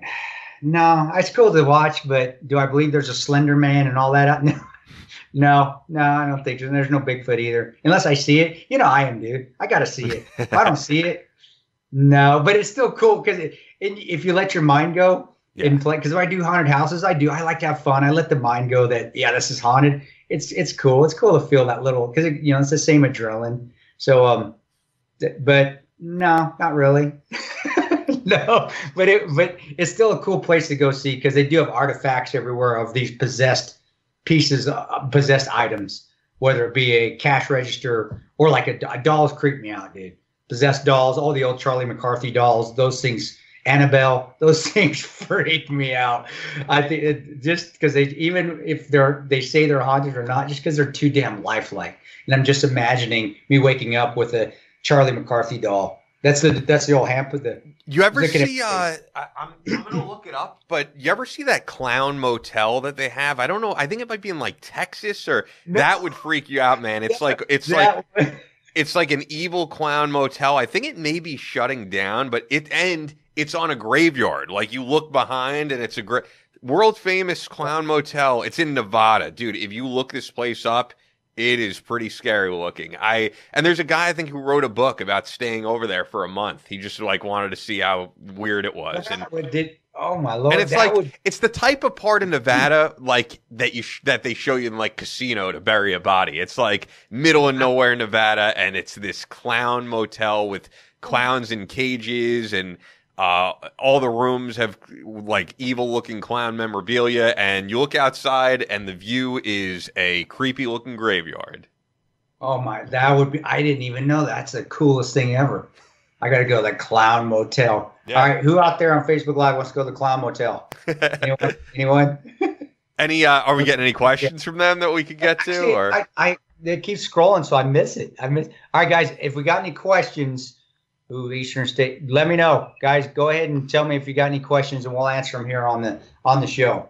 All right. Oh, yeah, Andrea Rose Body, she said she'd go to the Clown Motel. It's pretty weird. I mean, like I said, some guy did, I think, a GoFundMe to stay over there for either a week or a month, and he wrote a book about it. And yeah, it looks pretty weird. I don't know if I'd be up for doing it. I think it may be closing though. But yeah, anyone who wants to check it out, Google like Clown Motel Nevada, and you'll have nightmares. You know what, bro? I looking at that. If we ever have the capability to do a video, we should do a show. We should go stay at the Clown Motel and do a show put us in the most haunted, creeped out clown room, and we'll go do it. We'll definitely do the show. Yeah, have like Raph do the video, stay with us. Yeah, dude, we could put that out on. Who wants to stay at the Clown Motel with Ian and Tanto? I got a hand. Frank Westcott said he would. He'll do it. Yeah. No, we ain't got any questions. We got a few. I didn't tell anybody else coming on, so there's a few on there. But yeah, no questions at this point. Well, man. You know what? I'll say this, man, for Audacious Andy's question, even though it was a question for you, I just wanted to say, man, I've been listening to that new Static X album. And I know you always don't stay up on who died and who didn't die. So did somebody die Static X? Well, years ago, Wayne Static died. But the remaining members put together an album with some of the old Wayne Static material, and they're calling the new lead singer Zero. It's really Edsel Dope from Dope. I'm sorry to burst the bubble of anybody who doesn't know who's behind the mask, but anyway. They put out an album, and it is awesome, man. I've been listening to that thing nonstop. So, yeah, if you're a fan of kind of, Static X is always like that heavy stuff mixed with the electronic vibe, and as Wayne Static called it, evil disco. I love the new album, man. And that's like my favorite thing currently. So I gotta listen to it, but you're right, I didn't know that I don't stay up on the deaths. Yeah, no, he died a while ago, man. But it's cool they reformed. I got to see the current band with Zero, aka Edsel Dope, live before the pandemic. They were last summer. Great show. Had an awesome time. Dope opened, and it was just an all-around great time, man. I saw a few really good shows pre-pandemic, so I'm looking forward to when we can get back to normal, man. The last one I saw was, what's the last one I saw? You'll be familiar with this. I saw Starship at Mohegan Sun. And, yeah, man, and Mickey Thomas. Was it the real cast? Was it the original from Jefferson Airplane? It that cast? It's Mickey Thomas, who's the guy. The main guy. The woman doesn't really do any touring anymore, but yet he still has an amazing voice. And, they did Sarah and Nothing's Gonna Stop Us Now, and We Built This City on Rock and Roll, and I had a great time, man. I will always drive to Mohegan Sun if there's a show I'm remotely interested in. It's just such a fun place. I love the sushi place at Mohegan Sun, so yeah. Well, why didn't we tell the people on the East Coast, get out there? That's what's cool, is it's really not I did a speaking event at their big venue out there a few years back, and it's a casino, but really it's got that whole shopping area, and the sushi place is amazing. Yeah, it's some of the best sushi I've ever had. Just walk around, man. That's what I tell people: get out there and walk around. Just go hang out in it. People need that stimulation from all the lights and blinking that they don't get, that they used to get every day just walking around the city. Yeah, I don't know if people need that. You got to have that overstimulation a little bit. Well, the thing I like about Mohegan Sun, because the last time I actually hung out, 2 times ago when I hung out with you, was at Atlantic City. I am going to say it, I have a good time when I go, but Atlantic City, kind of a dump, not in a really nice area, to say the least. And there have been times where I've been in the casino and next to me, some guy sits next to me and starts begging me for money as I'm throwing away money in a machine. And Mohegan Sun is a little bit more of like a destination. You got to drive out there, and it's, you know, the women get dressed up. They're looking pretty hot to go out to the clubs there. And it's a fun vibe, man. And that concert venue, the Wolf Den, just watching a concert in that casino, it's such a cool atmosphere.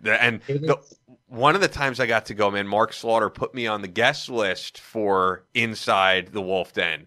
And that is awesome when you get to, it's a really intimate performance, and just being that close up to the stage. So, yeah, I suggest people check out Mohegan Sun. They're not a sponsor. I just love Mohegan Sun. You hear that, guys? If you're on the East Coast, go to Mohegan Sun. It's the coolest. It is. It's the coolest places ever. I did enjoy that out there when I was out there as well, honestly. And that's cool that it's open. Yeah. I mean, that is definitely giving people something to do. I just hope it doesn't close. Things don't shut down again. But who knows? You know better. I don't really know what's going on. Maybe feed me. What the heck's going on out there?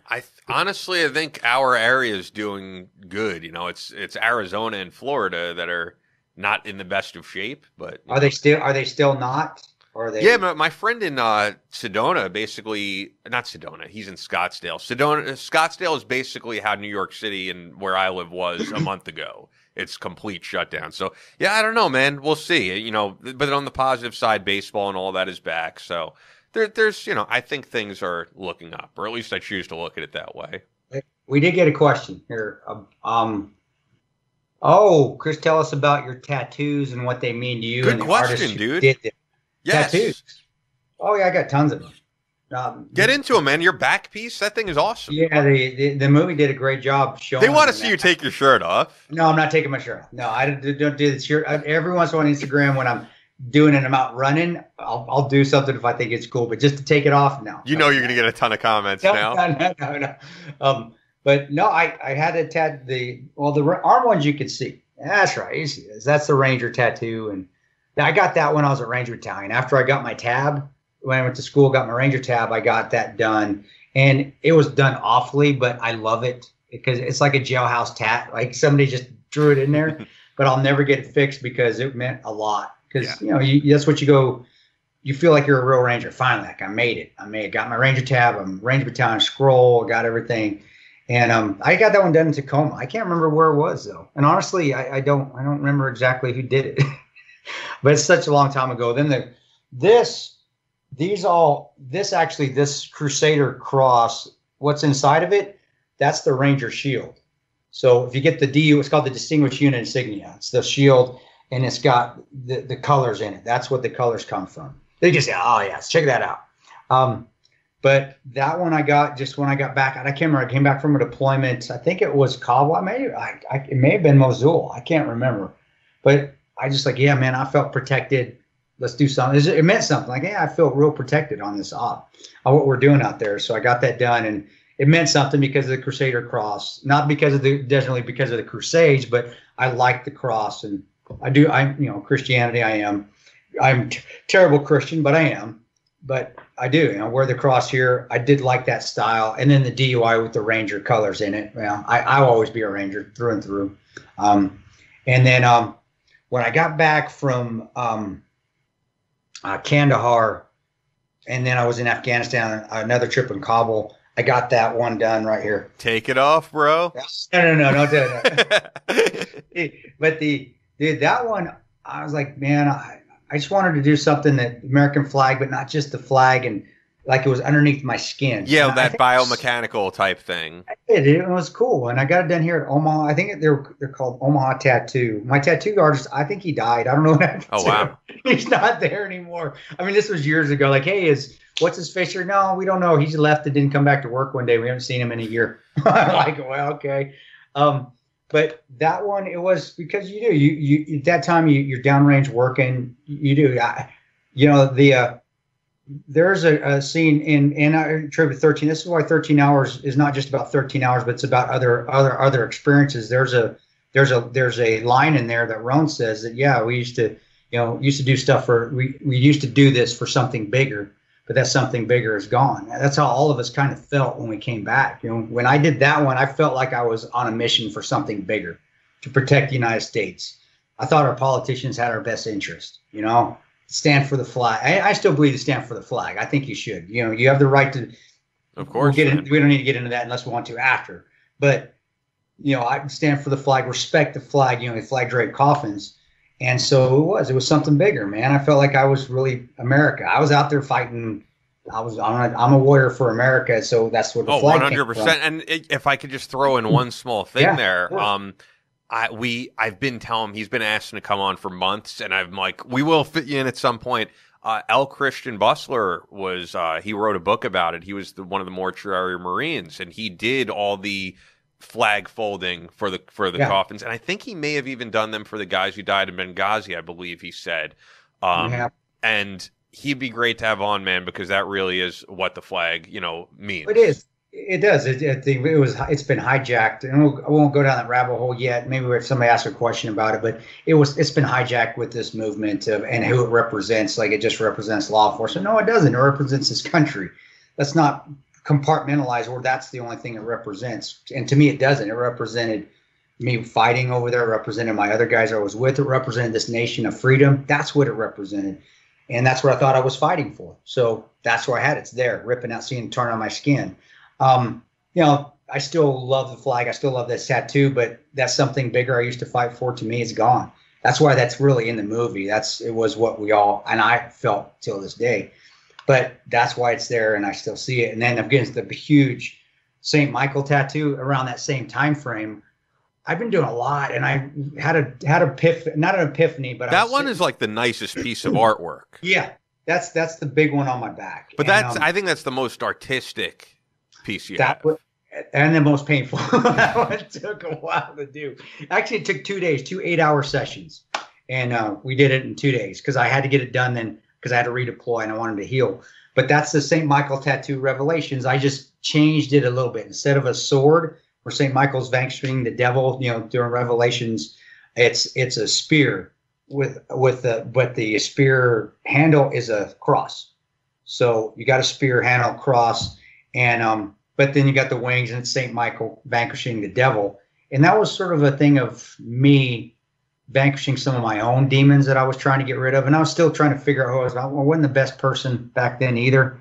But it also was, I felt the devil was over there whenever we were fighting, because I saw some of the atrocities that the Taliban did, and like terrorists did, and you deal with that and you feel like that's the devil, even though they think that we're the devil. It's almost, the clashing. But at that time, that's what I felt, and I was always felt protected. So it doesn't feel like I was that avenging angel. It wasn't that. It was, I was protected, and St. Michael had me, and that we're vanquishing the devil. And that picture to me, I thought that was the coolest thing in the world. So that's where I did it. And and it was during the deployments early on, before all this was done, before Benghazi. Then I did get one more done when I got back from Benghazi. It says Ronan Bub, and it's just like a memorial scroll. It has Ron's name and Bub's name, and it goes right there on the shoulder. And that's it. That's the one I got back when I got back, just to memorialize them. I think it was the right thing to do, because they did, man. They shouldn't have died. I mean, it just shouldn't happen. But again, I think all of us that come back say, man, they shouldn't have died. Our buddies shouldn't have died. I think Dakota would tell you the same thing. Maddie would tell you the same thing. But it is what it is, and it's a way to me to say respect. Say, yeah, you guys are the heroes, not me. I lived. You guys gave all. So tomorrow we memorialize them. It was a good one, and all those were done by my one tattoo artist. All these ones were done by my tattoo artist. Oh, the guy I think that died. I don't know what happened to him at Omaha Tattoo. I think they're called Omaha Tattoo. And then I have this cross that I did when I was in the Army. No, it's on my. I won't raise my shirt up, dude. But it's the. It has a cross, and it's my kids. It's when my first son was born. My oldest was born. We had a cross, and I put his initials KJP right there, and then. The cross that my wife first bought me had love, honor, courage in the handles there. So it's on the handles. So it's love, honor, courage down. And then as my kids were born, I put their nicknames on there. So Bubba, Princess, and then Peanut. And then my wife I always called Angel. So it's on there. I haven't put Peanut on there. Peanut's going to go right here. Nice. So I have Bubba, Angel, and Prince, or Bubba, Princess, and Angel right here, and that's their call signs. That's the Toronto house call signs, and that was the very first one I did. But then I just add to it when the kids were born. So that's all. I said Lucy say, no, let's see it. Got it. Yeah, dude. Hey, you have posed shirtless before. Why not Facebook Live? But you really had to like step up your game to do that spread, right? Like, did you go through the whole thing of like water depletion and carb depletion? No, I don't do any of that. I work out as hard as I do so I can eat what I want. When I did that ballistic shoot, I plated nachos before we did the shoot. See, that's crazy to me because I feel like if this was going to be immortalized, which it is, it's immortalized in that magazine. If I had to suffer for a week and cut out carbs and cut out water to look my best, why not? You just got to. That's what I tell people. You just got to step your workouts up a little bit. You could have looked even more shredded. That means though, you could have looked even more shredded. I know. The reason I work out, I love working out hard, and I do with the weights, and I do stuff every day. I take one day off, which is today. Today's like the day off where I don't do anything. We'll go to the park. It's my day after. It's my fun day. So we do the podcast, which is fun. And then I got a fun day where we just go hang out. But the rest of the time I work out.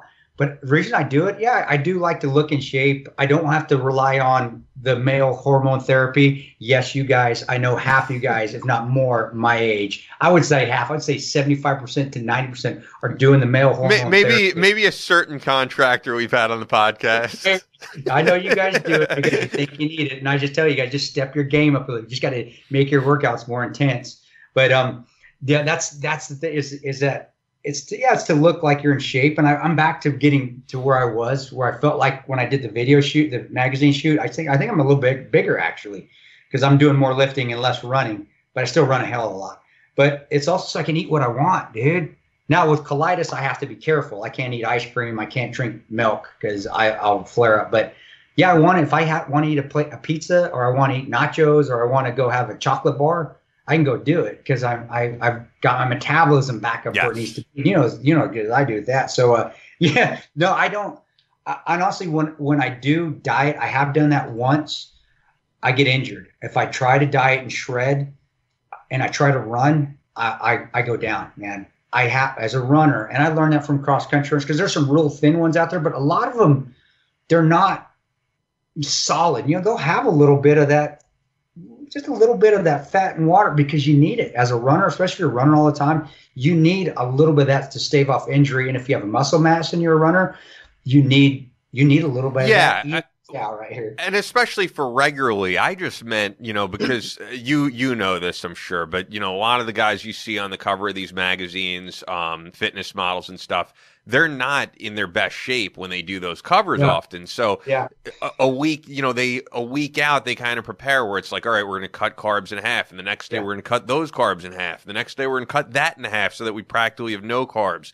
And then water, they're going to go from, the big gallon of water to half a gallon of water to half of that. And so, and I've cut carbs before just to see how I would feel and see how it would look.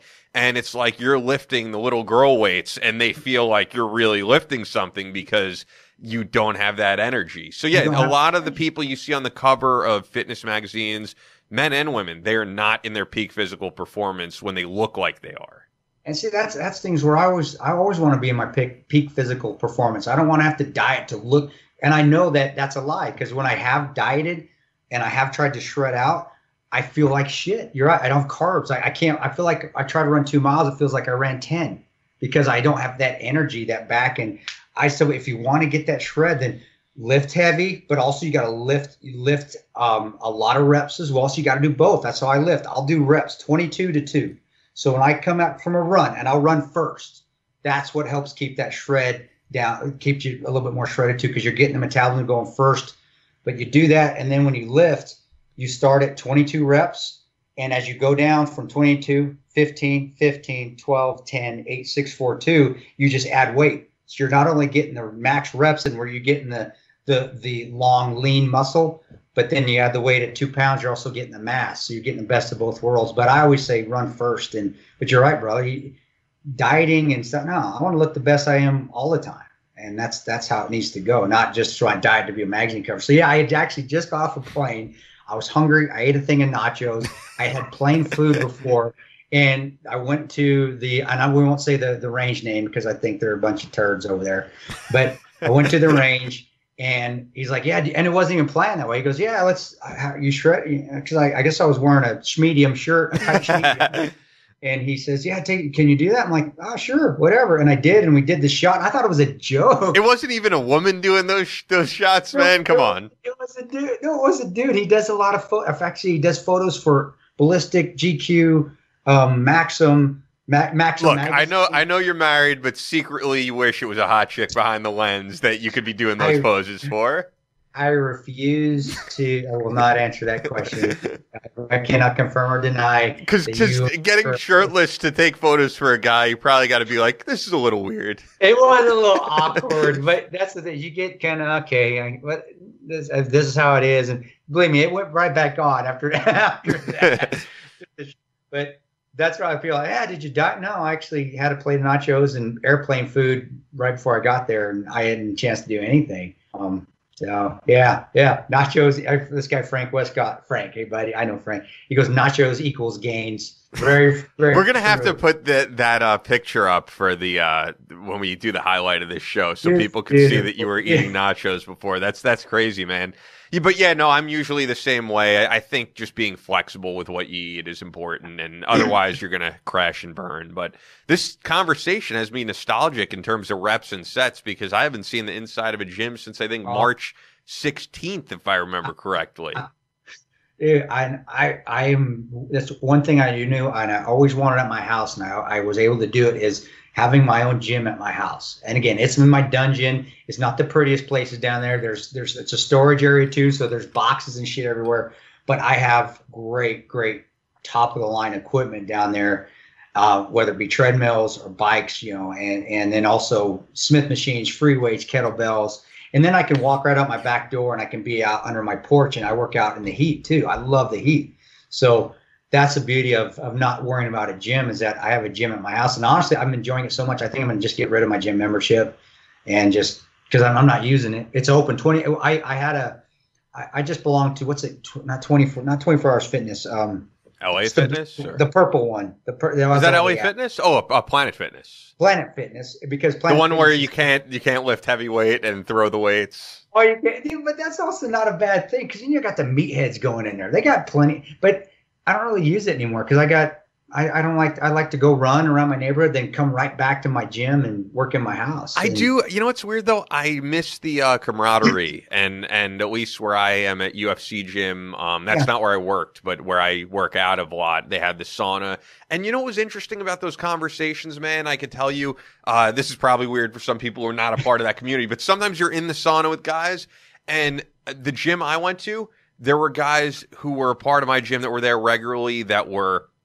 police officers, and then there were people at the gym who were like Bernie Sanders supporters. And you know what? You'd be in the sauna with these guys, and you'd have an interesting conversation, and it wouldn't be any yelling, and it made you realize like we really can all get along regardless of our beliefs on things. I don't mean to sound all kumbaya to some of you guys, but it is true, man. Social media, it's like people get off on being so divisive and hateful to one another. And then kind of when you're in that camaraderie of guys who share the same interest of working out and staying fit, I also think just that in itself leads to a more positive mind state. I know Arnold Schwarzenegger wrote about it in his book, how people who don't get that healthy release of adrenaline, that healthy release of, those hormones and testosterone and all that, they're going to get annoyed by the simplest things. Someone cuts them off in traffic and they're like, fuck, and if you're someone who goes for runs and works out,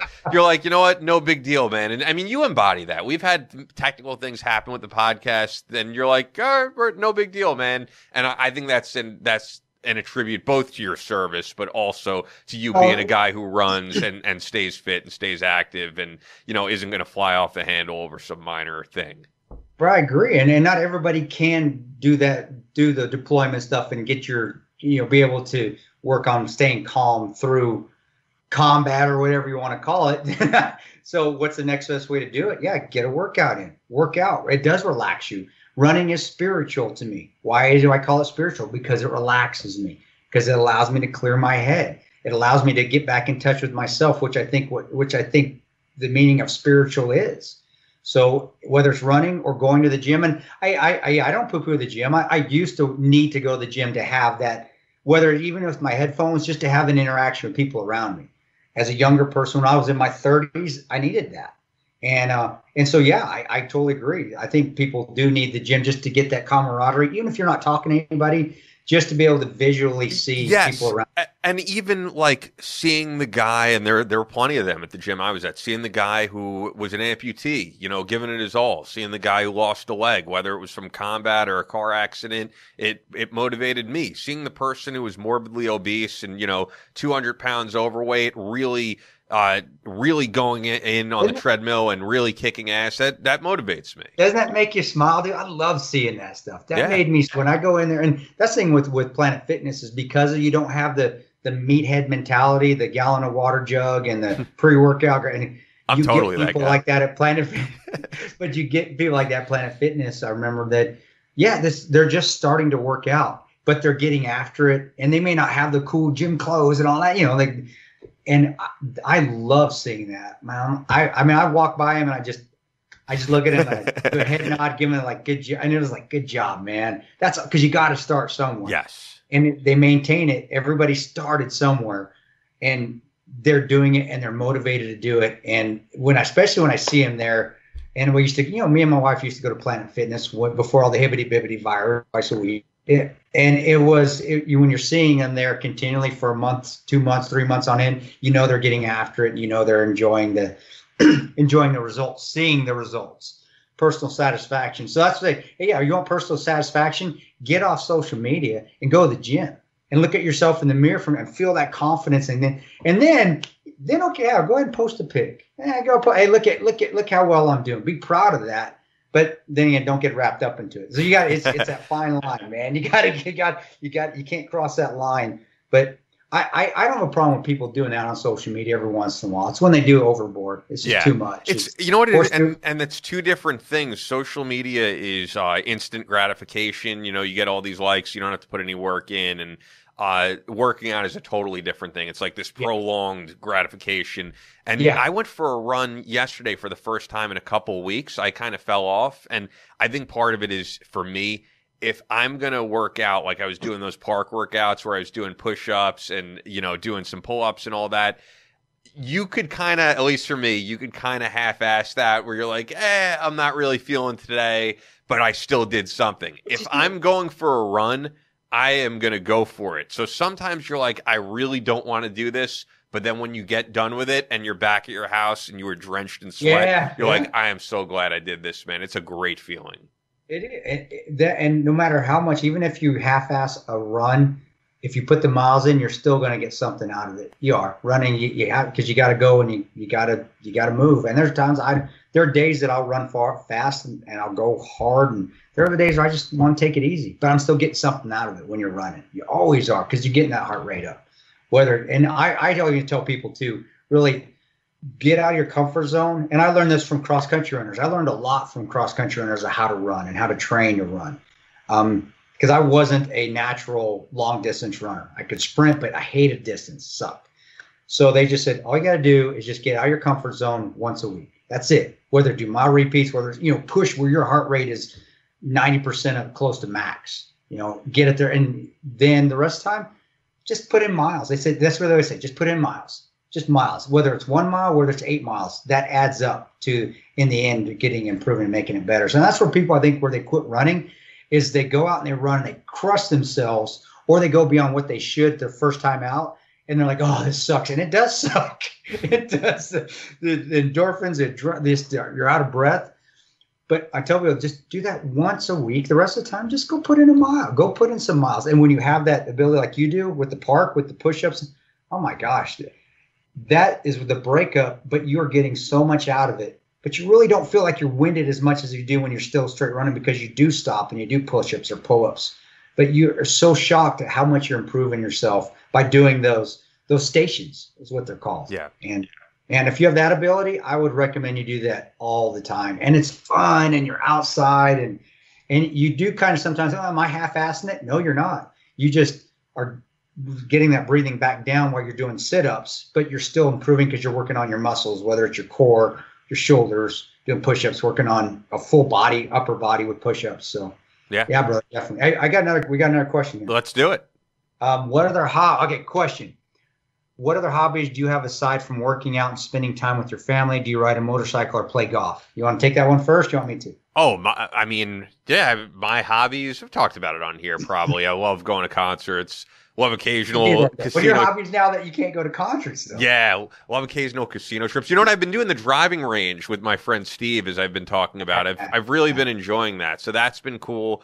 I love doing nature stuff. Love going to the beach. I mean, that is one of the great things about living on Long Island. So yeah, what about you?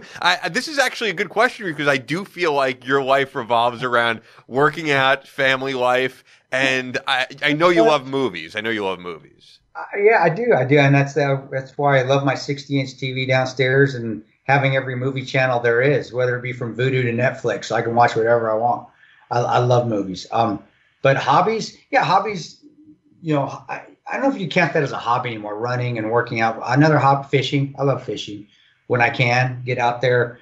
And but movies, I love watching movies, dude. I do. That's my thing. And on the weekend, it wouldn't be a hobby. I think people would consider this work, but a hobby to me, I like mowing my lawn. To me, that's a hobby. Working in my yard. Because I haven't got to do it for so many years continually. I really enjoy that.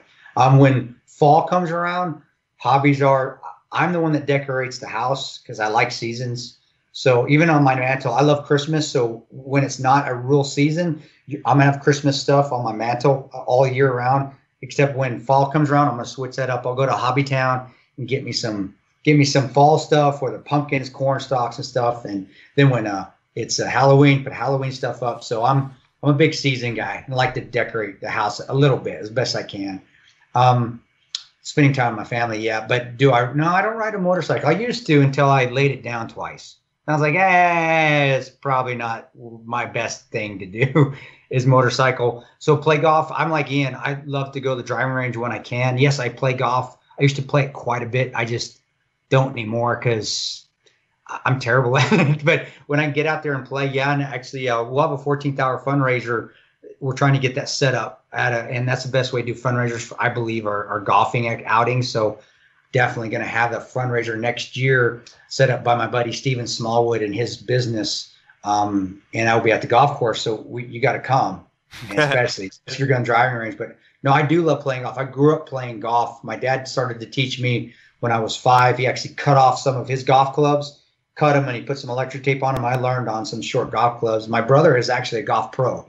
He's a professional golfer. I had no idea. You know what? I didn't even know you had a brother, to be honest. Yeah. My brother Mike, he's 2 years younger than me. He's a tremendous athlete. It was awesome growing up and playing football with a brother. He went to high school. We went to the same college, so we played together. Not a Ranger, I suppose? No. He wanted to stay civilian, he loved golf, dude. So when he got he had a football scholarship like I did, tremendous athlete. And then when he left college, he got his degree. He loved golf, dude. Does he ever wish he enlisted, you think? No. He did what he wanted to do. He had his own golf shop, his own pro shop for the longest time. It was tough when stuff started to get bought on the internet. A lot of those golf pro shops, those little mom and pop shops, kind of had to fold, which his did. But he's still the golf pro and the head golf training guy out in Grand Junction at their Lincoln Park facility. No, he loved it. That guy, my brother would go play 3 rounds of golf in a day. He's one of those guys. I know you probably know some of those. They just live on the golf course, and I don't blame him, man. Especially in Grand Junction, those are some of the most beautiful golf courses in the world, just because of the scenery and having the redlands and the Book Cliffs and having the mesa and having the river, Colorado River, come through it. So it's wonderful. So yeah, golf too, and then really, that's it. My life really revolves around my family and movies and working out and going to the park. But that's family. But I love going to the park. Love it. Yep. Yeah, I'm looking forward to definitely at some point some more like nature-related trips. But there is plenty of nature in New York that I've been able to enjoy, and occasionally New Jersey, Connecticut, the surrounding areas. Unless there's anything else, I guess we'll wrap up here. We've been going just about 2 hours. Yeah, where? I got a question. Where in New Jersey? Where in nature? I didn't. I mean, I've really only been to the city parts of New Jersey. Well, I mean, Jersey does have great beaches. Jersey's got great beaches. I should just say, but there is other nature stuff that I probably can't even think of off the top of my head. I mean, Long Island, I could tell you, I just went recently to, it was not Rocky Point. I went to, I'd have to look back to where, but anyway, there's parts of Long Island that are just absolutely scenic and beautiful. So yeah, it's a lot of beach stuff in New Jersey. There are national parks in New Jersey and that type of thing. So I need to see him. Definitely see him. I got two quick questions for you, then we'll go. Cool. Of course we're leaving, so here's the speed round. I get a question. Speed round. You golf still? You golf or just driving? I just do the driving range. I've never actually played 18 holes. Gotcha. Okay. So I play my handicap probably 30. I'm that awful now. Favorite 80s movie. Favorite what movie? Favorite 80s movie. Go. 80s. Oh man, you're gonna have to go before me. I'm not as much of a movies guy. I can't think of as much. Killer Clowns from Outer Space is mine. Favorite. Nice. I love it. I love that goofy ass dorky movie. Or that's when all those terrible movies came out like that just campy. But I love Killer Clowns from Outer Space. See, this is tough because I was born in '86, so much of my favorite stuff is '90s. The original Terminator is what, 88, I think, something like that. That's a good one. Yeah, that's 88. I love the original Terminator. So that's a good one. And then any of the John Hughes movies that came out in the '80s are all good. That was Pretty in Pink and all that other stuff. Yes. And yeah, good stuff. Well, of course, Andrew Wilka and I, Molly Ringwald. Come on, hello. Yeah, no, I mean Terminator 2 would probably be my preference, but that's 90s. So that is awesome, dude. Ferris Bueller. We gotta know it. Dawn Marie, awesome. She said Ferris Bueller. I forgot about that one. Ferris that's Bueller's a great movie. And Lost. She's now everybody Lost Boys, and everybody's coming back with that. Lost Boys was 90s though. Was it? I think so. And then one last thing. Hey, one last thing, guys. I think it may be 80s because Corey Feldman was one of the voices of Ninja Turtles, and I think Ninja Turtles was 1990, and Lost Boys was pre-Ninja Turtles, I believe. That's a good movie too. The original Ninja Turtles, right? And now you're speaking of now Goonies as well. I'm thinking of Goonies. Yeah, the original Ninja Turtles was awesome. I love that movie. Good. Okay, last one. Genre. What movie genre? What's your favorite? I'm a comedy guy. I could watch Night at the Roxbury again and again and laugh my ass off, or Talladega Nights. So I'm a comedy guy. I would say comedy as well. I'm the same way. I'm the same like Will Ferrell, Step Brothers. Yeah. Catalina Wine Mixture. Dick like Kobayashi. And I should say I'm a big documentary guy as well. I'm big on documentaries. I'm with you there too. And then all of the John Cusack, old John Cusack movies were awesome. Yeah. Better Off Dead was another one. And what's the love song movie where he put the that was a good one. Is it Say Anything? Say Anything. Yeah. He wasn't the most personable guy when I met him. I don't think he's very personal. Just from isn't he big? He does the movies, but isn't he a very, very big left wing, politically outspoken guy? I think he is, but it didn't come up. I was just board opping him, and I could just tell he was very dismissive. But I mean, it's weird because you can't judge someone on one interaction because who you guys are gonna flame me, but who I met. And to me, seemed super cool pre all what we found out about him. I board opped Harvey Weinstein, and he couldn't have been nicer to me. I mean, I didn't know anything going on, but he came in himself, no entourage, very down to earth. He was nice to me. Obviously not a good guy, but that's why you can't judge someone on one interaction. Yeah, you can. I've had those interactions where people don't realize it may be my 5th event in 2 days, and I still don't talk to nobody. Yeah. And you're trying your hardest to be so nice, but all you can think about is getting out of there, getting some food, getting some privacy, and getting a bed so I can take a nap so I can go get a run in before I have to go catch another plane. I've always seen you've been really personable with people, but I'm sure it happens, man. Quentin Tarantino, when I met him, he couldn't have been cool. Most of the people that I met, and it was mainly when I worked at Sirius, because Sirius, just everybody is there. most of the big name actors I met, most of the big name musicians I met, they were really nice people, man. It was more often than not that was the case than the occasional person who was kind of a dick. Everybody tries to be nice. I think everybody does, and I did too. You just have those days. You're human. You're tired. You're like, I just want to, and you bit off more than you could chew, which is me. I would bite off more than I could chew sometimes. That's why with the podcast, why we're doing this once a week instead of twice, because you may not be able to tell, people out there may not have been able to tell, but I could tell that it was starting to kind of turn into work, and I didn't want that. Yeah. So, and that's because you're not your real person. You're just like, okay, let's just get it over with. You may not be being a dick. You're like, come on. And it wasn't that bad, but I could feel it because I had felt that before, where I knew it was going that route, and you want to stop it before it gets to where I think in what we do, we keep it entertaining and enjoyable for both of us. But Gary called you a freak boy, Gary Brugman. Just to let you know. Gary said, "Hey, hi, Ian." Oh, Gary Brugman, what's up, man? What's up?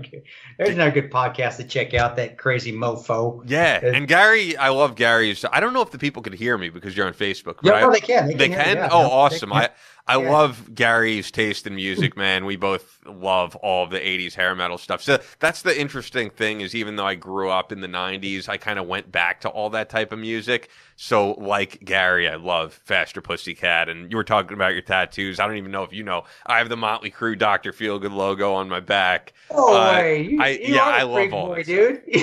What'd you say? That's awesome. Heck yeah. I don't want Igor. Your call sign's Freak Boy. That's a hell of a lot better. Boy. I love that. Freak Boy.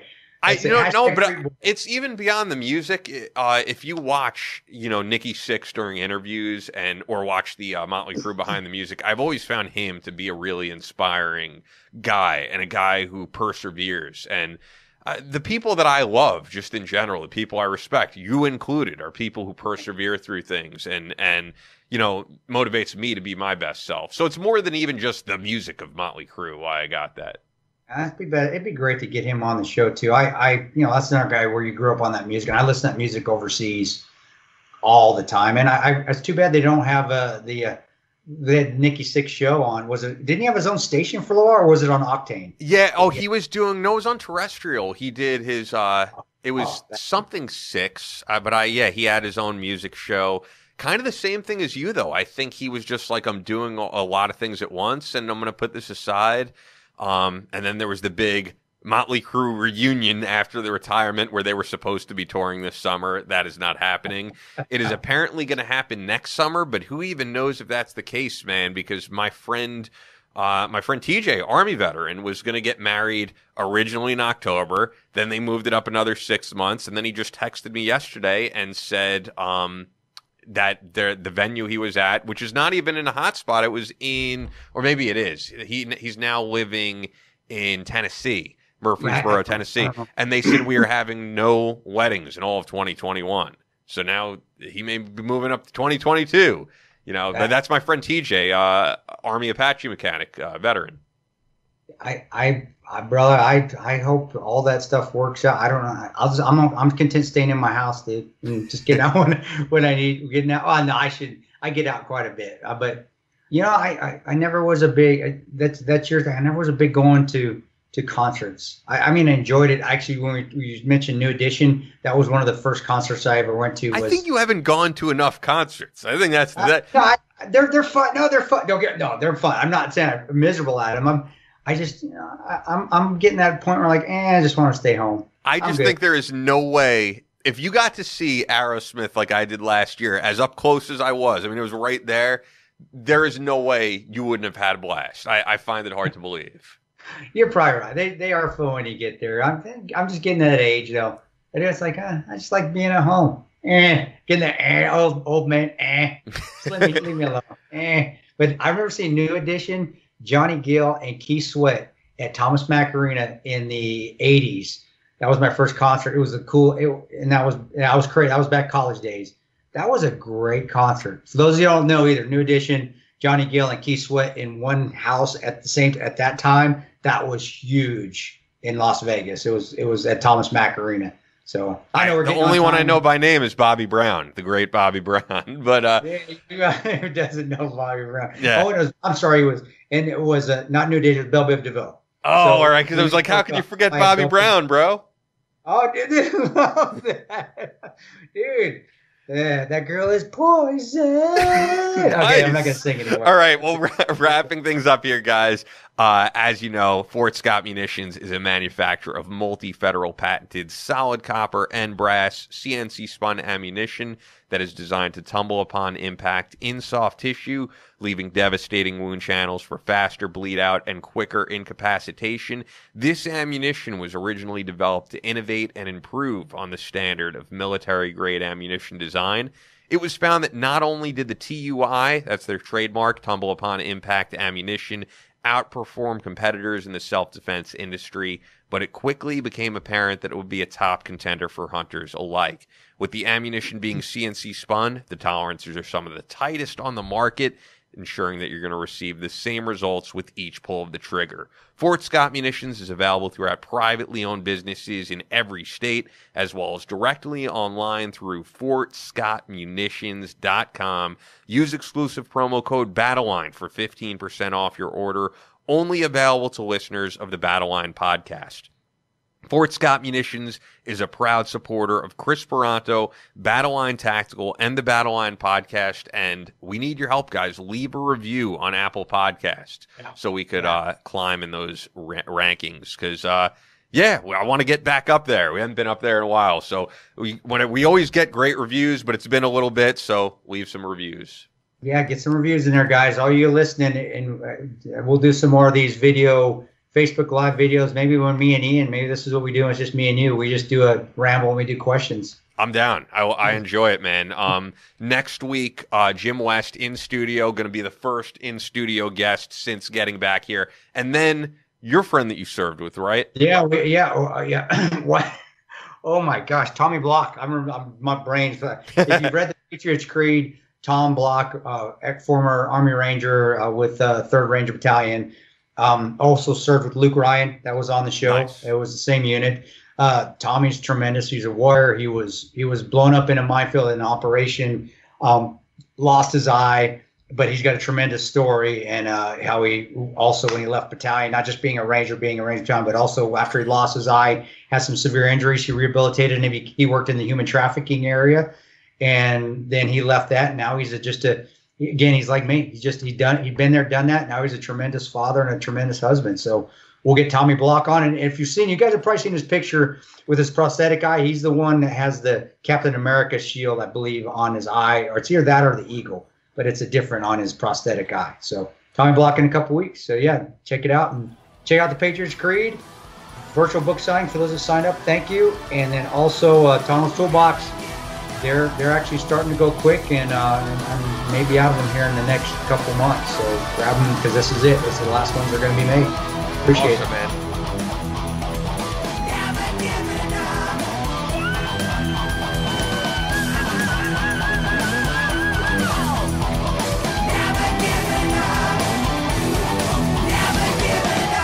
That's all for this episode of the Battleline podcast. But we'll be back on Monday with more American Straight Talk. Until then, be sure to follow us on Instagram at Battleline Podcast and on Twitter at Battleline Pod. To sign up for future Battleline tactical courses, go to www.christantoperanto.net. Believe in yourself, face all challenges head on, and as always, never quit.